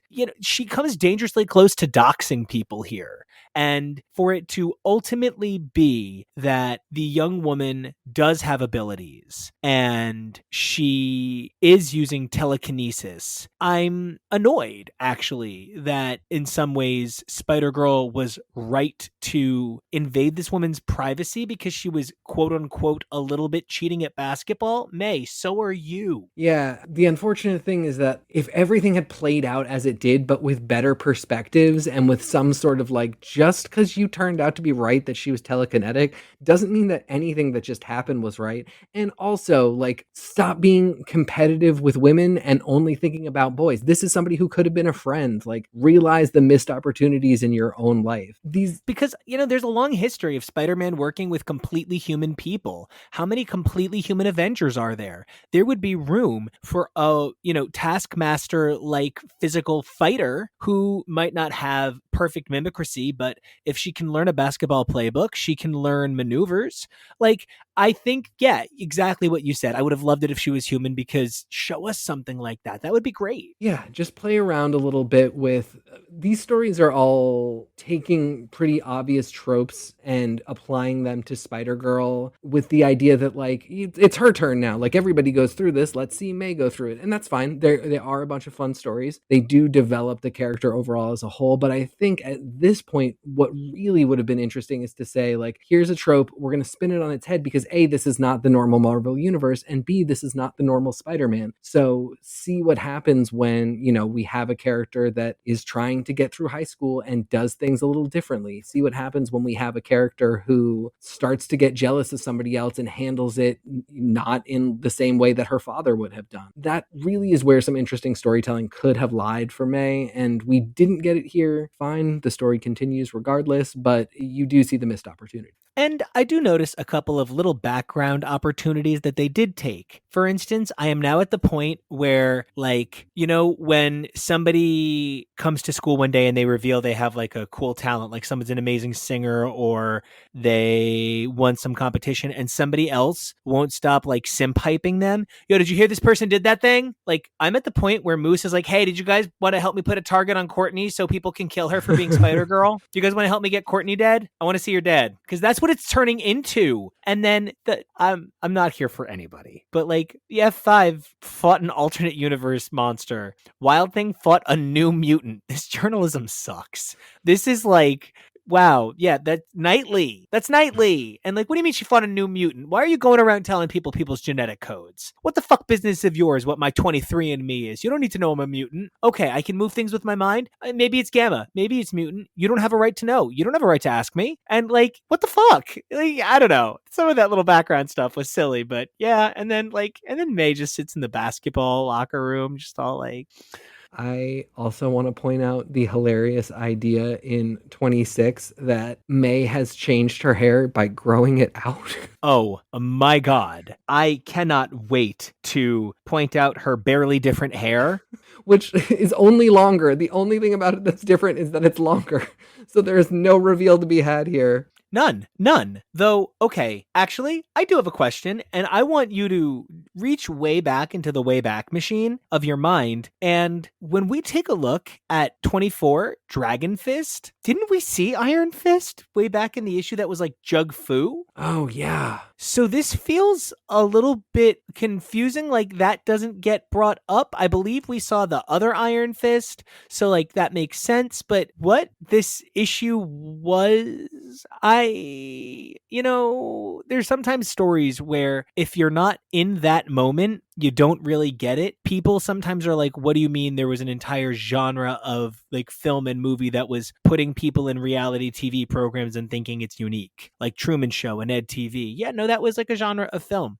People doing stuff with the president's daughter for a day, genre of film. Like there were just things that happened that, yeah, that was just kind of a storytelling thing. There really was like a period of like 30 years at Marvel where for some reason over 30 years, even though it was being done for at some points 29 years by that point, it was cutting edge to tell a story about a person who was not quite that superhero playing that superhero, somehow connected to that superhero when the bad guy is a third party that's neither that person nor the superhero. This is like an unfortunate beat for beat trope that Marvel did over and over for 30 years. Yeah, and then when you add to that the weird Danny Rand whitewashing of the Iron Fist stuff that comes up no matter what, this one's not really a surprise. People barely picked up on that like 2 years ago. So the fact that we're in 2000 and nobody thought that even now it might be a good idea to just like skip Danny Rand entirely. Somebody else is the new Iron Fist. This is just a really convoluted one. It doesn't really have anything to do with May.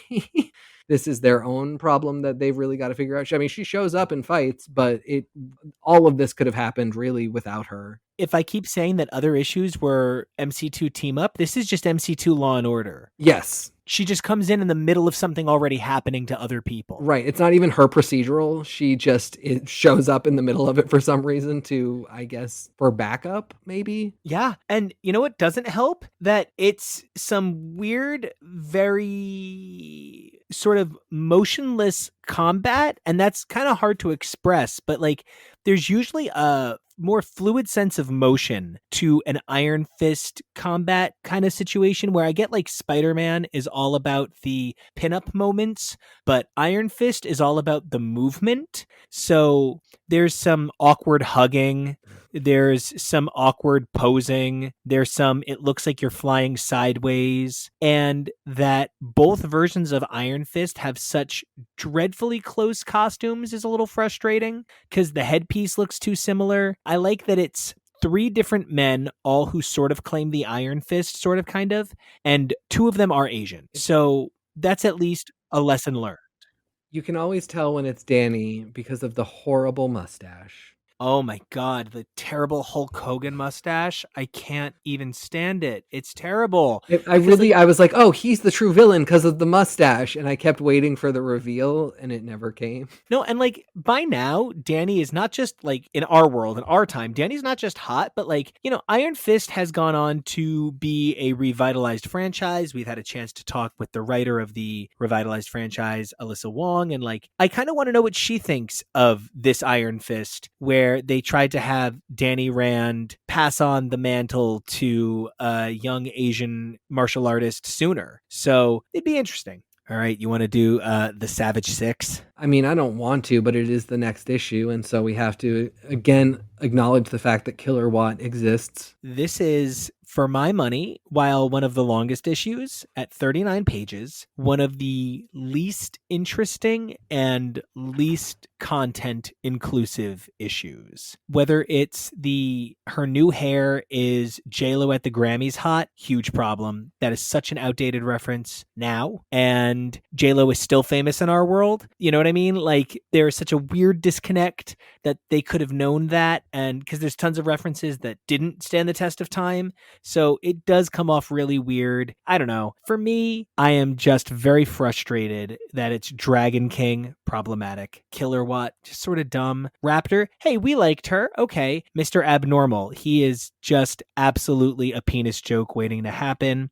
The most off-model saber claw yet. And then finally, we get the direct line drawn between Funny Face and Crazy 8, like it's not painful.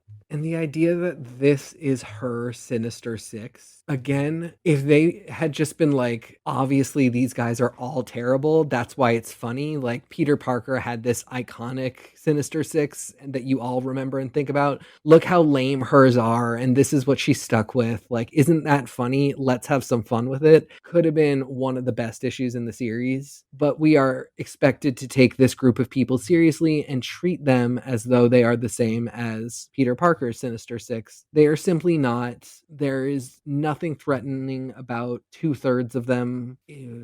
Yeah, they're not particularly threatening. I'm not scared of Dragon King. Mr. Abnormal is a bad joke. Saberclaw goes down way too easy. Funny Face and Crazy Eights. Yeah, you know what? The scariness there is that they are unhinged, but this issue actually makes them both very not scary to me. They both very much resemble the Daredevil villain, the Jester. So I think Funny Face is meant to be pretty on model for the Jester. And his plan of like one by one have her fight all of these people is such a bad plan, because the goal really should be, win. And if you exhaust all of your resources like this, you're not doing a very good job. The fact that the main bad guy here is undermined by somebody who says he's going to fail the whole time makes him failing not shocking. The 5 fucking splash pages of her fighting members of the Savage Six, none of them are like pinup quality. And this is a pinup quality art team, so it feels like maybe they weren't given the time they needed to do the book. This is just a very disappointing 25th issue. Yeah, they're not having fun with it. This would have been a really good one to have some fun with and to be a little silly and to focus on something other than how does May do a standard superhero trope. And I love that you pointed out that it's just not fun. It doesn't feel celebratory of May getting her own Sinister Six. Like, that's a big thing, getting your own rogues gallery. That's something that, not that I expect her to in universe celebrate getting a rogues gallery, but as readers, that is something that we associate with a character reaching a new level of success. That's something that we root for a character to get. We cheer for that. So the idea that you want us to feel at times like it's super okay that May has, in some scenes, no page time, even though it's a plot she's a part of, and the kidnapping plot does nothing for me. I don't like the high school kids. That is the situation that I'm at. And like, I do actually absorb a lot of like, teen drama art. It's a genre that I enjoy. And like, I am a teacher. I know kids and I have nephews and nieces and I know people. It's not like I'm some sort of weird, I fuck kids, I hate kids. No, these are some horrible Swans Crossing drama levels of high schoolers. For one thing, it's not a cohesive group of friends. Most of their conflicts are terrible, like not even interesting. The ones that are interesting, they unfortunately push the beats too many times the same way, so you just kind of start to lose interest in them altogether. And again, they're not connected to May. She is never yearning to be with these people. Nobody's in on her situation. This is just like this place where she's forced to be with these people that she doesn't really have this like yearning to connect with. And that's when you see a superhero story, the thing that you want out of the friends that they have and the connections that they make is like, this being a superhero is making it difficult to connect with my friends, but I love my friends so much, I've got to figure out how to make this work. With May, it's like, my friends are making it difficult for me to be a superhero. Can I get rid of them any faster? But also, I'm very horny, so we got to figure that out too. And I am here for a young woman's coming of age. I am here to encourage that sort of sexuality, that positive vibe that we would want her to have if she were Peter. Nobody ever said, I mean, not on terms of a large scale cultural understanding, nobody ever said Peter's getting way too much hot ass. Someone stop it. So I want to see May get that same experience that a male hero has, because I don't want to see a female hero shortchange that experience. But I don't know that that experience is playing out properly here, in a way that, because of the differences that we associate with men and women and those character tropes, that isn't sort of feminizing in a misogynistic way what should be a very different thing under a male character. Oh, I think absolutely. She likes both Brad and JJ, and apparently JJ more, but they're not really even dating. Like, we haven't seen them kiss on panel. They're not going out on dates, really. We're not seeing them have like good chemistry moments. Those are the things that, like, I don't mind if she's boy crazy. If then there's a boy and she's like, I'm crazy for this dude. I'm having so much fun. Shit, I got to go do a Spider-Girl thing, but I really want to keep hanging with him. Like, that's a great story for me. She deserves it. We see it with male characters all the time. She's just getting the same, like, I'm inconvenienced by the crush that I have on this guy, and I don't really know what to do about it, but now I got to go do a Spider-Girl thing. And I like that they're letting her play through the classic role that every, kind of like hero's journey shortcut narrative list needs to go through. And here's where she loses her powers. Yeah. And here's where that. So that we get that I lost my powers moment is definitely one that not only did we need for her to reach, so that as a character, we wouldn't have any stone unturned. That's something that is the hallmark of maybe it never got its chance. They're saying that we are not going to leave any story undone for Spider-Girl. And I mean, we have a lot of time. Reasonably speaking, there's 150 proper issues of Spider-Girl. There's 103 in Spider-Girl. That's 100 plus the 0, the annual, and the 1/2. There's 31 in Amazing Spider-Girl, 11 in Spectacular Spider-Girl, 4 in the follow-up Spectacular Spider-Girl miniseries, and 1 Spider-Girl The End, bringing her up to 150 issues even. We have just finished 1/6. Now, we're way more than that through the MC2 universe, because we've already read an additional 40 of like the only other 70 issues that there are. So, reasonably speaking, we're like a third of the way. But for Spider-Girl's journey, we're pretty early on. And seeing her lose her powers in a fight to her most pathetic villain is kind of a bummer. But one thing that I really appreciated is, instead of spending 6 issues slowly building to the point where she finally tells her parents and finally faces it and blah, blah, blah, we just start in the fucking middle of it. And that saves me such a worry that they're going to waste my time with this. Yeah, and I think this is a really good example of a story idea or a trope or something that we expect to see from a superhero, where this is a totally fine one to leave exactly as is. How a character responds to this is going to really tell us something about her. It's going to make an interesting story. I think when you make a choice like, we're not going to let the reveal play out over a series of issues, we're just going to dive right in, it gives you a chance for an interesting way to play on the story.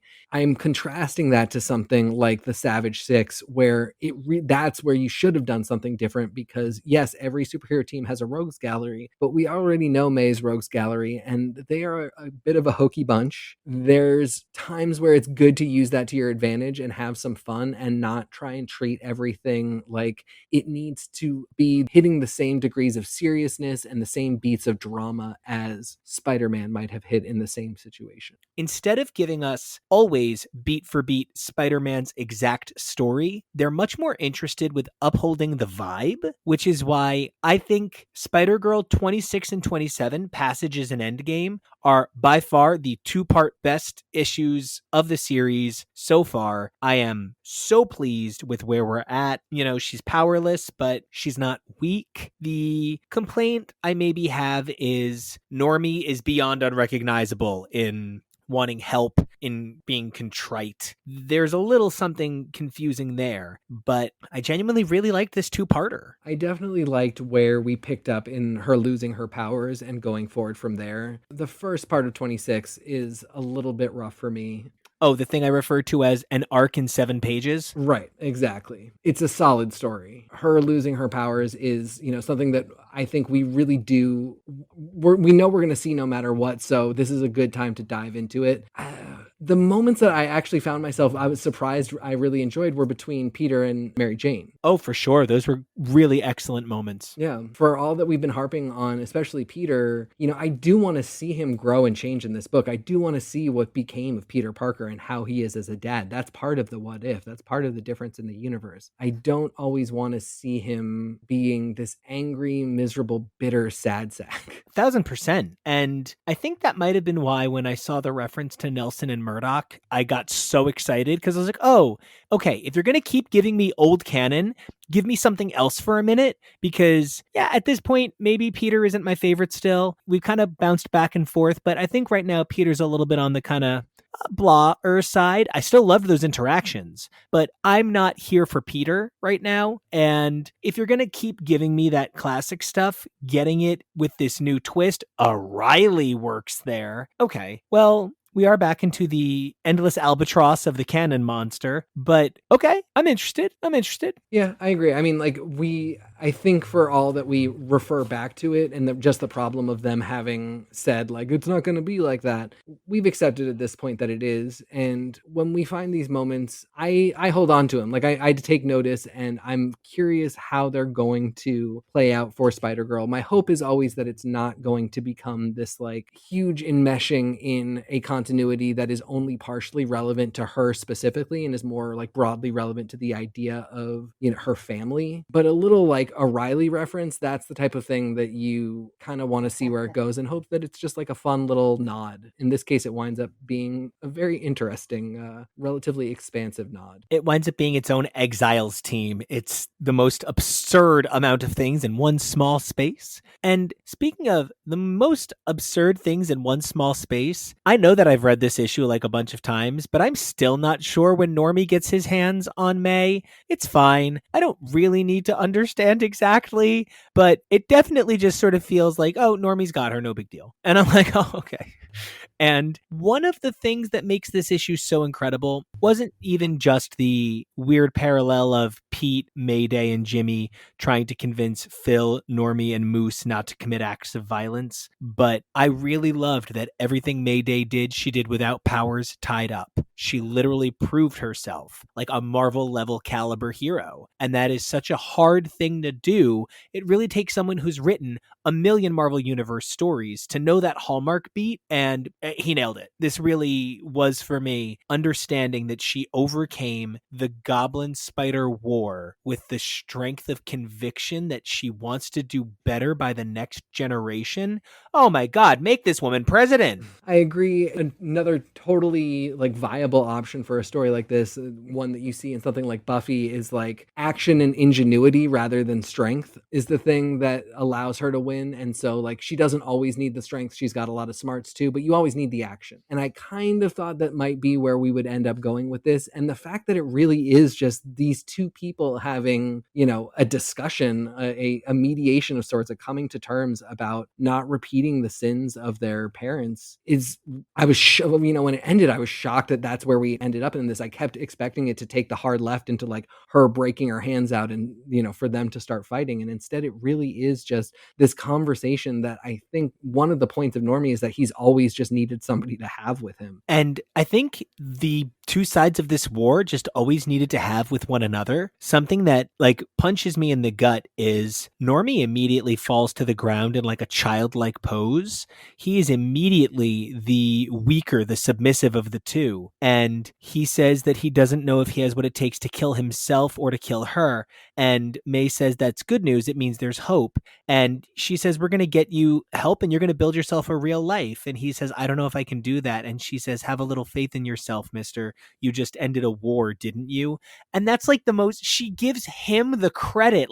Mayday Parker is my kind of hero. And it's just such a testament to the thing that was created with Peter Parker, that many varied iterations of that same idea of with great power comes great responsibility. And it's not the spider bite that made him powerful. That level of depth to the central core of the character is why I'm here, is why I'm going to keep reading, and is why I think this has held in my heart for so long. Yeah, I completely agree. I mean, obviously, I didn't have the same connection to it growing up, but seeing it now, these are the moments that, like, when we are really hard on previous issues and sometimes the characterization of May isn't quite right, you stay for these moments because as they build the character up, the moments that are misses start to matter a little bit less, or, you know, you can sort of see the May that is really intended playing out in places where she's maybe not perfectly described in that way. As far as the JJ and Moose drama goes, it's packed in here. I guess the idea that JJ has an interest in Courtney that is platonic and he just like likes her as a person is a really important thing to have said, and Moose misunderstanding. That's like an interesting, you know, teen beat. You got to remind kids that like every time a guy likes a girl, it doesn't mean that he likes her or whatever. Again, the problem is May is in a room somewhere tied up with her play cousin where they're trying to stop the Goblin spider war. And this just doesn't feel relevant to her life. I could get into it as a story. I just need to find some way that it's important for May. My notes say, does no one realize May is missing?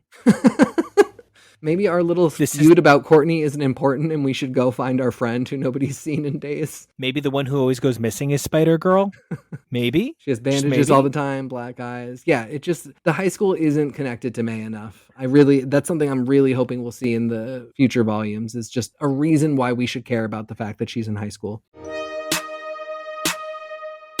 And speaking of things going on in this high school, Spider-Girl Presents The Buzz is easily the most throwbacky, cute, self-aware, playful, fun. I just don't know what it's doing in this universe. Because it's not even the same The Buzz. I mean, I know it is. And I know it's the same JJ. And it's the same JJJ. And it's the same Spider-Girl. But everything about this is from a totally different perspective. In fact, Spider-Girl seems so put together, it reads to me like The Buzz thinks she's got it going on. Tom DeFalco has described multiple books in this, primarily J2 and Wild Thing, as being kids' books. And they clearly are, but not in a way that saying that is saying anything nice to kids. This is a really great kids book. This is an all ages book that you can see has a little bit of appeal, where if you were like a 10-year-old, you would think The Buzz was so cool. And this is what high school is like. And it's fun. Everybody's got like a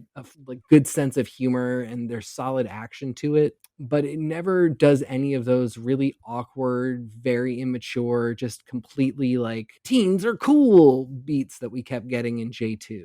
In fact, it elevates teens. Something that I notice about a lot of the MC2 line is everyone's got to do it themselves. Everyone's got to go it alone, and everybody is fighting this uphill battle. Not here. People team up here, and they work together here. And it's kind of interesting that The Buzz is the first time I'm like, why did we only get 3 issues? Whereas like Fantastic 5, I'm like, 5 too many. With J2, I'm like, half of every issue can be thrown away, literally. With this, I'm like, this was 3 issues that maybe should have been 6, because let me tell you, we've made a lot of comments about dudes gay and other dudes gay. And we've made a lot of comments about unlikely age disparity situations. But Buzz Bannon is really lucky he died when he did, or he was going to be accused of grooming JJ. Yeah, it is exceedingly homoerotic what's going on between these two. And not even like from a gay perspective. Like they literally just show them giggling together and laughing, and like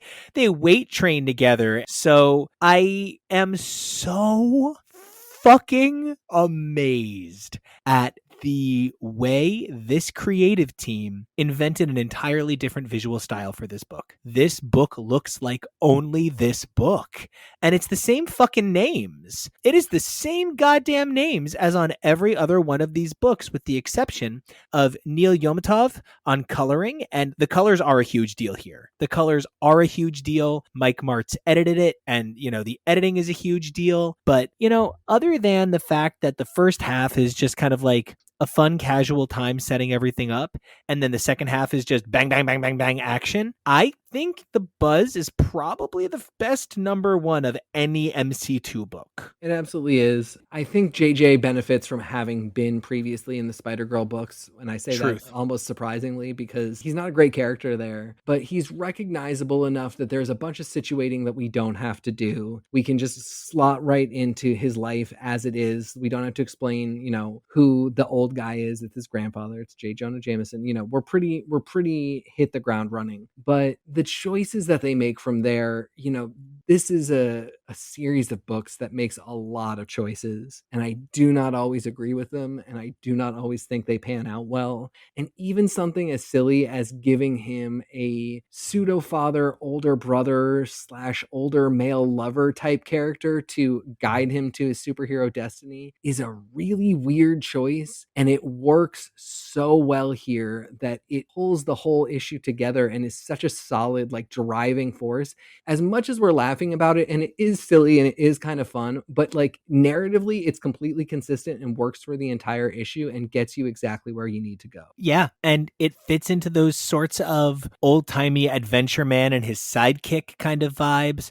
You could have thought they were going to be Batman and Robin. And one of the things that I love about the whole thing is that it's programmed to the user and only the user, but then he can use it, and that's kind of cute. I like that for JJ. And he's got these big wide eyes. So there is something kind of innocent and childlike and also frightening and fucking looming about this costume. But the one thing that maybe doesn't work for me is that Dr. Jade is evil. And the only reason that doesn't work for me is she's the only woman in the story. So I'm not crazy about her being a bad guy. You really need to go out of your way to remember that there are women reading these books. And I'm going to, just go out and say that the Buzz isn't the most masculine looking hero. So maybe consider who might be drawn to this character and be interested in identifying with them. I also thought it was a little bit lame that she shows her true colors as being evil by putting on a really slutty outfit, smoking a cigarette, and forcing a kiss onto Buzz. Yeah, that's pretty rapey and male, isn't it? So I guess there were no women in this issue. So oh, hold on. You had J. Jonah Jameson's scientist wife, who does not feel like JJ's biological grandmother. This feels like a second or third wife situation. I just had to put that out there. I'm going to have to hard agree.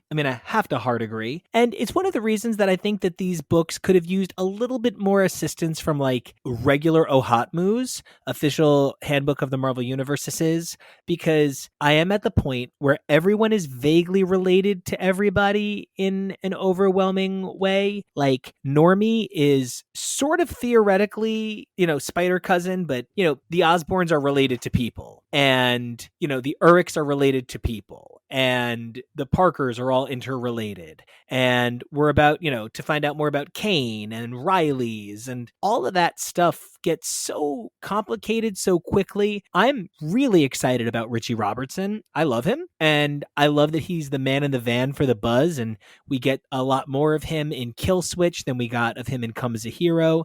That first issue was a little thin on Richie's personality, but that second issue where he saves the day, or it's revealed that he saved the day in the first issue, really makes me like his involvement more. And I love the idea of having a superhero in MC2 that has a guy in the chair, man in the van. It can't be done just showing up and saving the day. That having an operator and somebody to help you out is important for some people. Again, it's a superhero trope. It's a really solid one. It's something we haven't really seen in the MC2 yet, and so it works perfectly for this book. And another thing that worked really, really well for this book was the clever usage of Spider-Girl as an actually existent hero. This isn't we see Spider-Girl from Spider-Girl's perspective because, she didn't show up in the other titles. They showed up in hers. So this is really our first time seeing another hero be like, "Aw, dip, it's Spider-Girl!"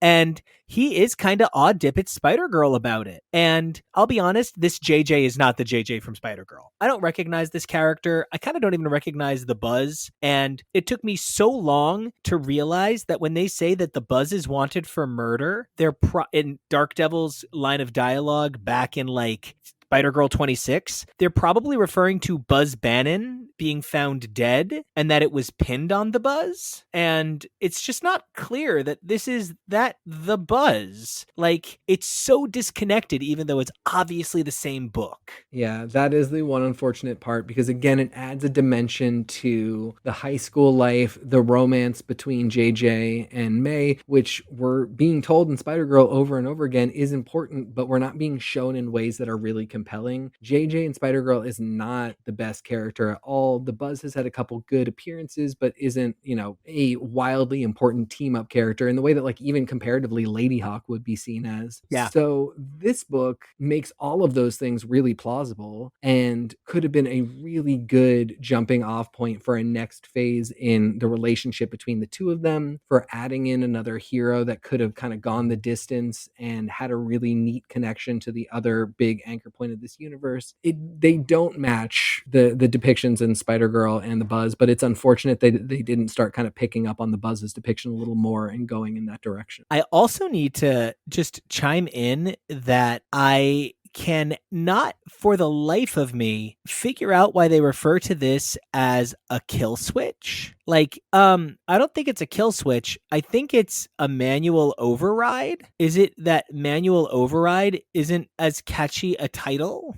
Yes, that is 100% the point. Okay, because it's not a kill switch. It is in no way a kill switch. It's just the most, like, extreme comic book sounding words. Yeah, and this story had some stuff that I thought really set it apart. I loved that JJ was like, please don't let him hurt my grandpa, and Richie in his panic knows what it's like to lose someone like that because of his grandfather. So there's so much to it that I thought really elevated the characters. That's something I'm looking for from these stories. That's something that we talk about in these books. We need the characters elevated. We need to see them brought to the next logical level, and sometimes it can go one of two ways. And I was really, really, really nervous because I didn't remember how this one ended when I reread it at first. I was like, please, for anything, don't let it be that Buzz Bannon was a bad guy and was secretly, gonna hurt JJ, and don't let it be that. And then I get to the cover of the third issue and it says The Buzz, and then there's Spider-Girl next to the Buzz, and I just kind of wish it also said and Spider-Girl, but that's fine. Against the foe you never expected. And I'm like, well, then it can't be Doc Ock because I see all of the Waldos right there on the cover. So there's no way that it's Doc Ock because I expect him now. And then I turn the page and I'm reading, and man, I love that fucking the Buzz looming over Richie image, and I'm reading it and everything's fine. It's a great story. I love the ship can fly itself, who needs a pilot? And then, yeah, Jade in the worst costume ever, looking like some sort of acrobatic boa constrictor, reveals that Doc Ock in a breathing mask and Xavier's wheelchair is the bad guy. Honestly, I can't even be mad at it. It is so silly. It's such a Saturday morning cartoon thing. He looks ridiculous, but it's just funny and fun. Also, sometimes Richie looks like a 47-year-old pirate with an eye patch. Yes. And I have a hard time taking his age seriously. But all in all, this story is probably better suited to either an annual or a 5-issue mini. But 3 issues really felt like I didn't have time to get into it. I had enough time to get a sense of things. But for as much as I'd invested reading 3 issues, I would have invested 5, knowing what 5-issue miniseries I just read. I also could have just invested an annual. No matter what, though, The Buzz is 3 issues I place way above Fantastic 5. I placed it above probably any 3 issues of A Next. It's definitively better than J2 as a title, but lacks the same heart at times. I probably put it only second to Wild Thing in terms of spinoffs. Yep, I feel the same way. I really enjoyed it. I wish there could have been more. And now really what I'll be looking for in upcoming issues of Spider-Girl is, does this characterization carry over? And can we kind of take something away from the work that was done here? Because I feel like Spider-Girl volumes 4 and 5 really, for me, get like a B+. Even when they didn't work, on the whole, that is a title where I would not wait for the trade to be discounted. I would not wait for like a 2 for 3 kind of deal. I would absolutely make sure I was picking up that book when the trade came out. Even if it was just my fun time book, I definitely give those 2 volumes of Spider-Girl a B+. I think we're on the same page about that, yeah. As far as the buzz goes, I'm going to give it a B plus too. I'd love it if I could give it an A minus, but I don't think I can. The failure of the Bechdel test consistently is frustrating. The inconsistency with the book it's tied to, frustrating. But what it represented was a lot of fun, and I can't believe it. I don't know what's wrong with me. How did this happen? But I totally shipped them together from the last page. What the fuck happened? Oh, I absolutely do, because this is all the things that we've been wanting for them, as a couple, and to follow them. The idea that she has an interesting boyfriend who has similar qualities to her and similar interests, that it finally gives them a sort of common chemistry that's been completely missing from Spider-Girl. So yeah, I completely ship them too, and I'm really hoping that we're going to see it play out in fun ways in the next volume of Spider-Girl. Because one of the things that made that such a good ending was that they refused to kill Otto, they refused to kill Jade.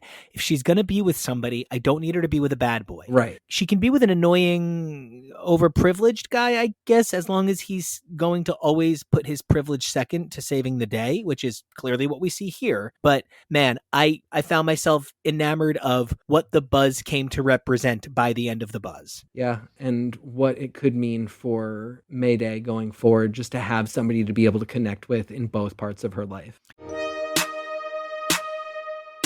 You know what book I didn't walk away from saying, I feel like all of my time was really well respected, and this is an exciting title? You might be talking about Darkdevil. I think I am definitely talking about Darkdevil, because Darkdevil, and I even remember as a kid thinking Darkdevil was the greatest thing that had ever happened. Like, specifically the book, like the reveal. I, as a kid, thought this reveal was so cool. But as an adult, I think what I recognize this reveal being is kind of like, I have this batarang, and it has lasso of truth rope tying a piece of kryptonite that functions as a Green Lantern power ring to it. That's my weapon. That's my power. My name is Justice League Man. Yep, that is Darkdevil. That is Darkdevil. This is the most absurd. And again, I think the book is fucking gorgeous. This is another one where has this art been the whole time?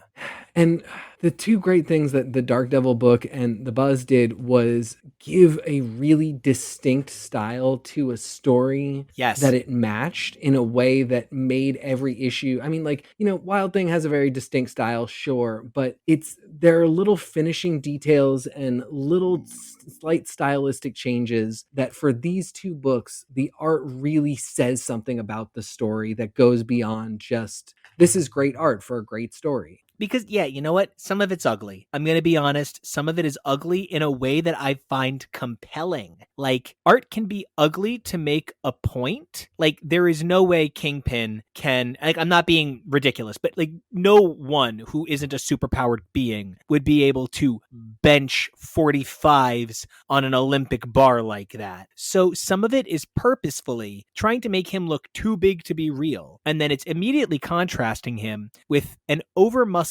aggro crag of Kane, where he doesn't look at all human, at all possible. Those are not the realistic features on a man that looks like Santa Claus with, a perm. So this is a book where the art speaks volumes about what it's trying to say. I don't know how I feel about what looks like the hand in sunglasses opening the issue, but it's there. Yeah, I got really excited seeing this because, it does look like it's the hand, and that's such an important thing for a Daredevil story. And then it just, as I looked at the details, which, yes, it really does look like the hand in sunglasses is the perfect description of what's happening here. And then it's just kind of a moment out of nowhere. It works for the idea of a stylistic impression for this book, but it was an interesting way to start things because it doesn't really have anything to do with the larger story, and it doesn't really tell it. No, it's just so stylized. And if I said that there is a possibility that I wanted the miniseries for the Buzz to be longer, no chance for this. I just want this to be shorter. I just want this to be an annual. The side stories here really throw me off because they kind of don't match the art, and there's a whole lot of telling me stuff is a lie. Like, that is a lot for me to process. I don't know. for me, reading Darkdevil was an exciting interaction with a canon that I did want to know more about, but the overall story here is just so bizarre. Darkdevil is a shape-shifting, teleporting demon person who is really Reilly Tyne, the son of Ben Reilly, who, when Kane was working as Fisk's assassin, killed Daredevil. No, thank you. And so then they wind up with I don't even know how to put this. Daredevil's ghost and Ghost Rider get mixed into this kid, and then Ghost Rider's demon host Zarathos is thrown out, but he turns the kid into part demon, and he winds up looking like a Nightcrawler Ogun fusion. And they tell us half of what they've told us is a lie. There just had to be a better way to do this. Yeah, it's that, listeners, that really is basically exactly the description, and it's kind of told to you like that, where it's just like text bubbles explaining these very convoluted things. You know, because we've seen so much from Spider-Girl about like the Clone Saga, and we've had Kane in the mix before, and Darkdevil's been around a while, and if you know anything about Spider-Man, you likely know about Ben Reilly. It all feels not, I mean, implausible is the wrong word, because it feels completely implausible. It feels like you can understand how they got to all of it, but not why, with all of those details, they decided they should go into this one person. Because I don't know what it's supposed to tell me about any of these characters. So, like, I think one of the problems is they're trying to handle too many stories that are perhaps bogging down Spider-Girl at this point. The Darkdevil stuff and the Kane stuff and the Kingpin stuff and the what happened to Daredevil stuff, it's all getting to be too much to fit into such a short amount of time every month.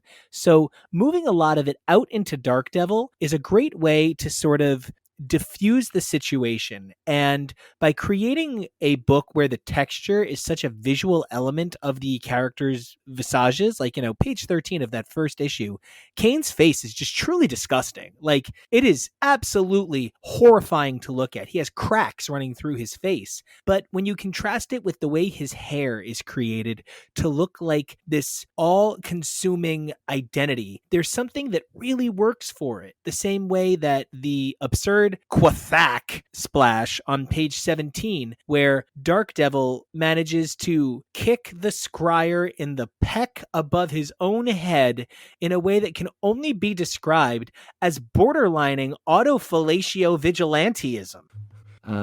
Yep, that is exact. I was gonna say he's really like throwing it back almost multi-dimensionally. Yes. Yeah, he is like trying to back it up on you through space and time. You're right about the fact that like shifting some of these ideas away from Spider-Girl was really important. They picked a lot of ideas for a 3-issue story, and then they compressed them very tightly into one single person in a way that just boggles the mind that you could even sit down with your creative team and explain this. Because that's what's tricky. Because then I try to remember to splice in that he has a regeneration tube that he sleeps in, because he does, and that there is another scryer, because this is the secret cult of the scryers, who are assassins that have been involved with Kane, and we're dealing with like the head scryer.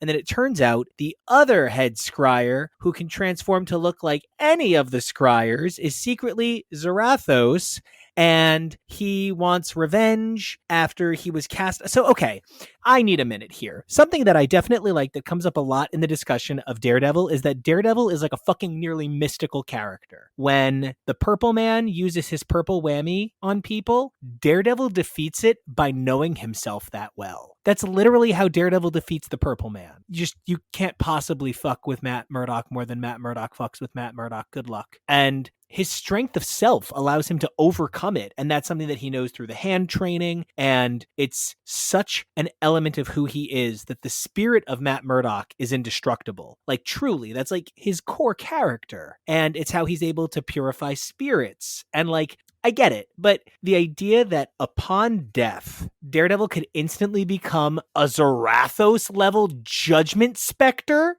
is, even for my Daredevil gay ass, way too far. And then when you add to that, just like some weird dimension of Ben Reilly's son is in the mix, like all of these ideas individually sound really kind of strange and like a little bit convoluted. But the fact that then somebody was like, but they're all actually related, and here's how, is where things really go awry. And then they throw in that he got poisoned, and then it really wasn't a poison, but it was a poison, but it wasn't actually about poisoning him. It was about manipulating things here and there, and that's why he's really Zarathos in the other place. And like, it gets to be so many layers that I don't know that this really could support its own weight. Ultimately, that it winds up being he and Kane have a very, I'm going to say, obvious 90s style team up is sort of frustrating. And all of the political stuff going on in the background where everybody is named after a classic Daredevil creator, Roger McKenzie, Frank Miller, Glynis Wein. There's just nonstop references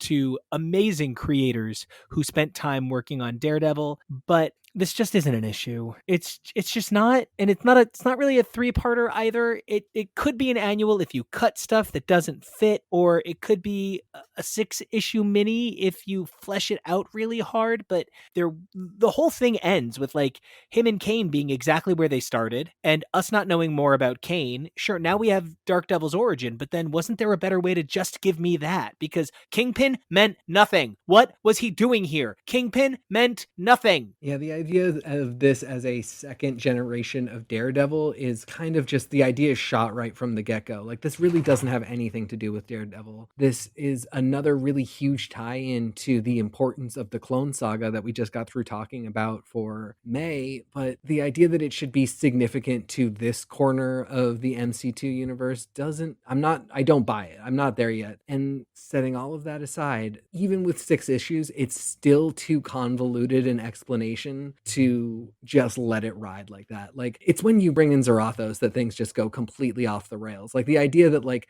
somehow a clone child of Ben Reilly got the spirit of Matt Murdock, that's weird. That's a bit much. I don't super buy that, but like, okay, I said that in a sentence, it's fine. When you add in a vengeance demon, it's too much explanation, and even 6 issues wouldn't have let you flesh it out in a way where I'm like, yeah, I'm totally into this idea. It makes sense to me. Because you know what? I'm sitting here and I'm like, well, maybe I'll just provide a counterpoint as I'm listening to you. And I'm like, no, he's right. Because I'm like, okay, if it's 6 issues, you give everybody their own issue. So there's like a Kingpin issue and a Kane issue and a Zarathos issue and a Daredevil issue and I guess a Ben Reilly issue and then I guess a Reilly Tyne issue. And then you probably want one to tie it, like an Omega, to tie it all together. Darkdevil Omega.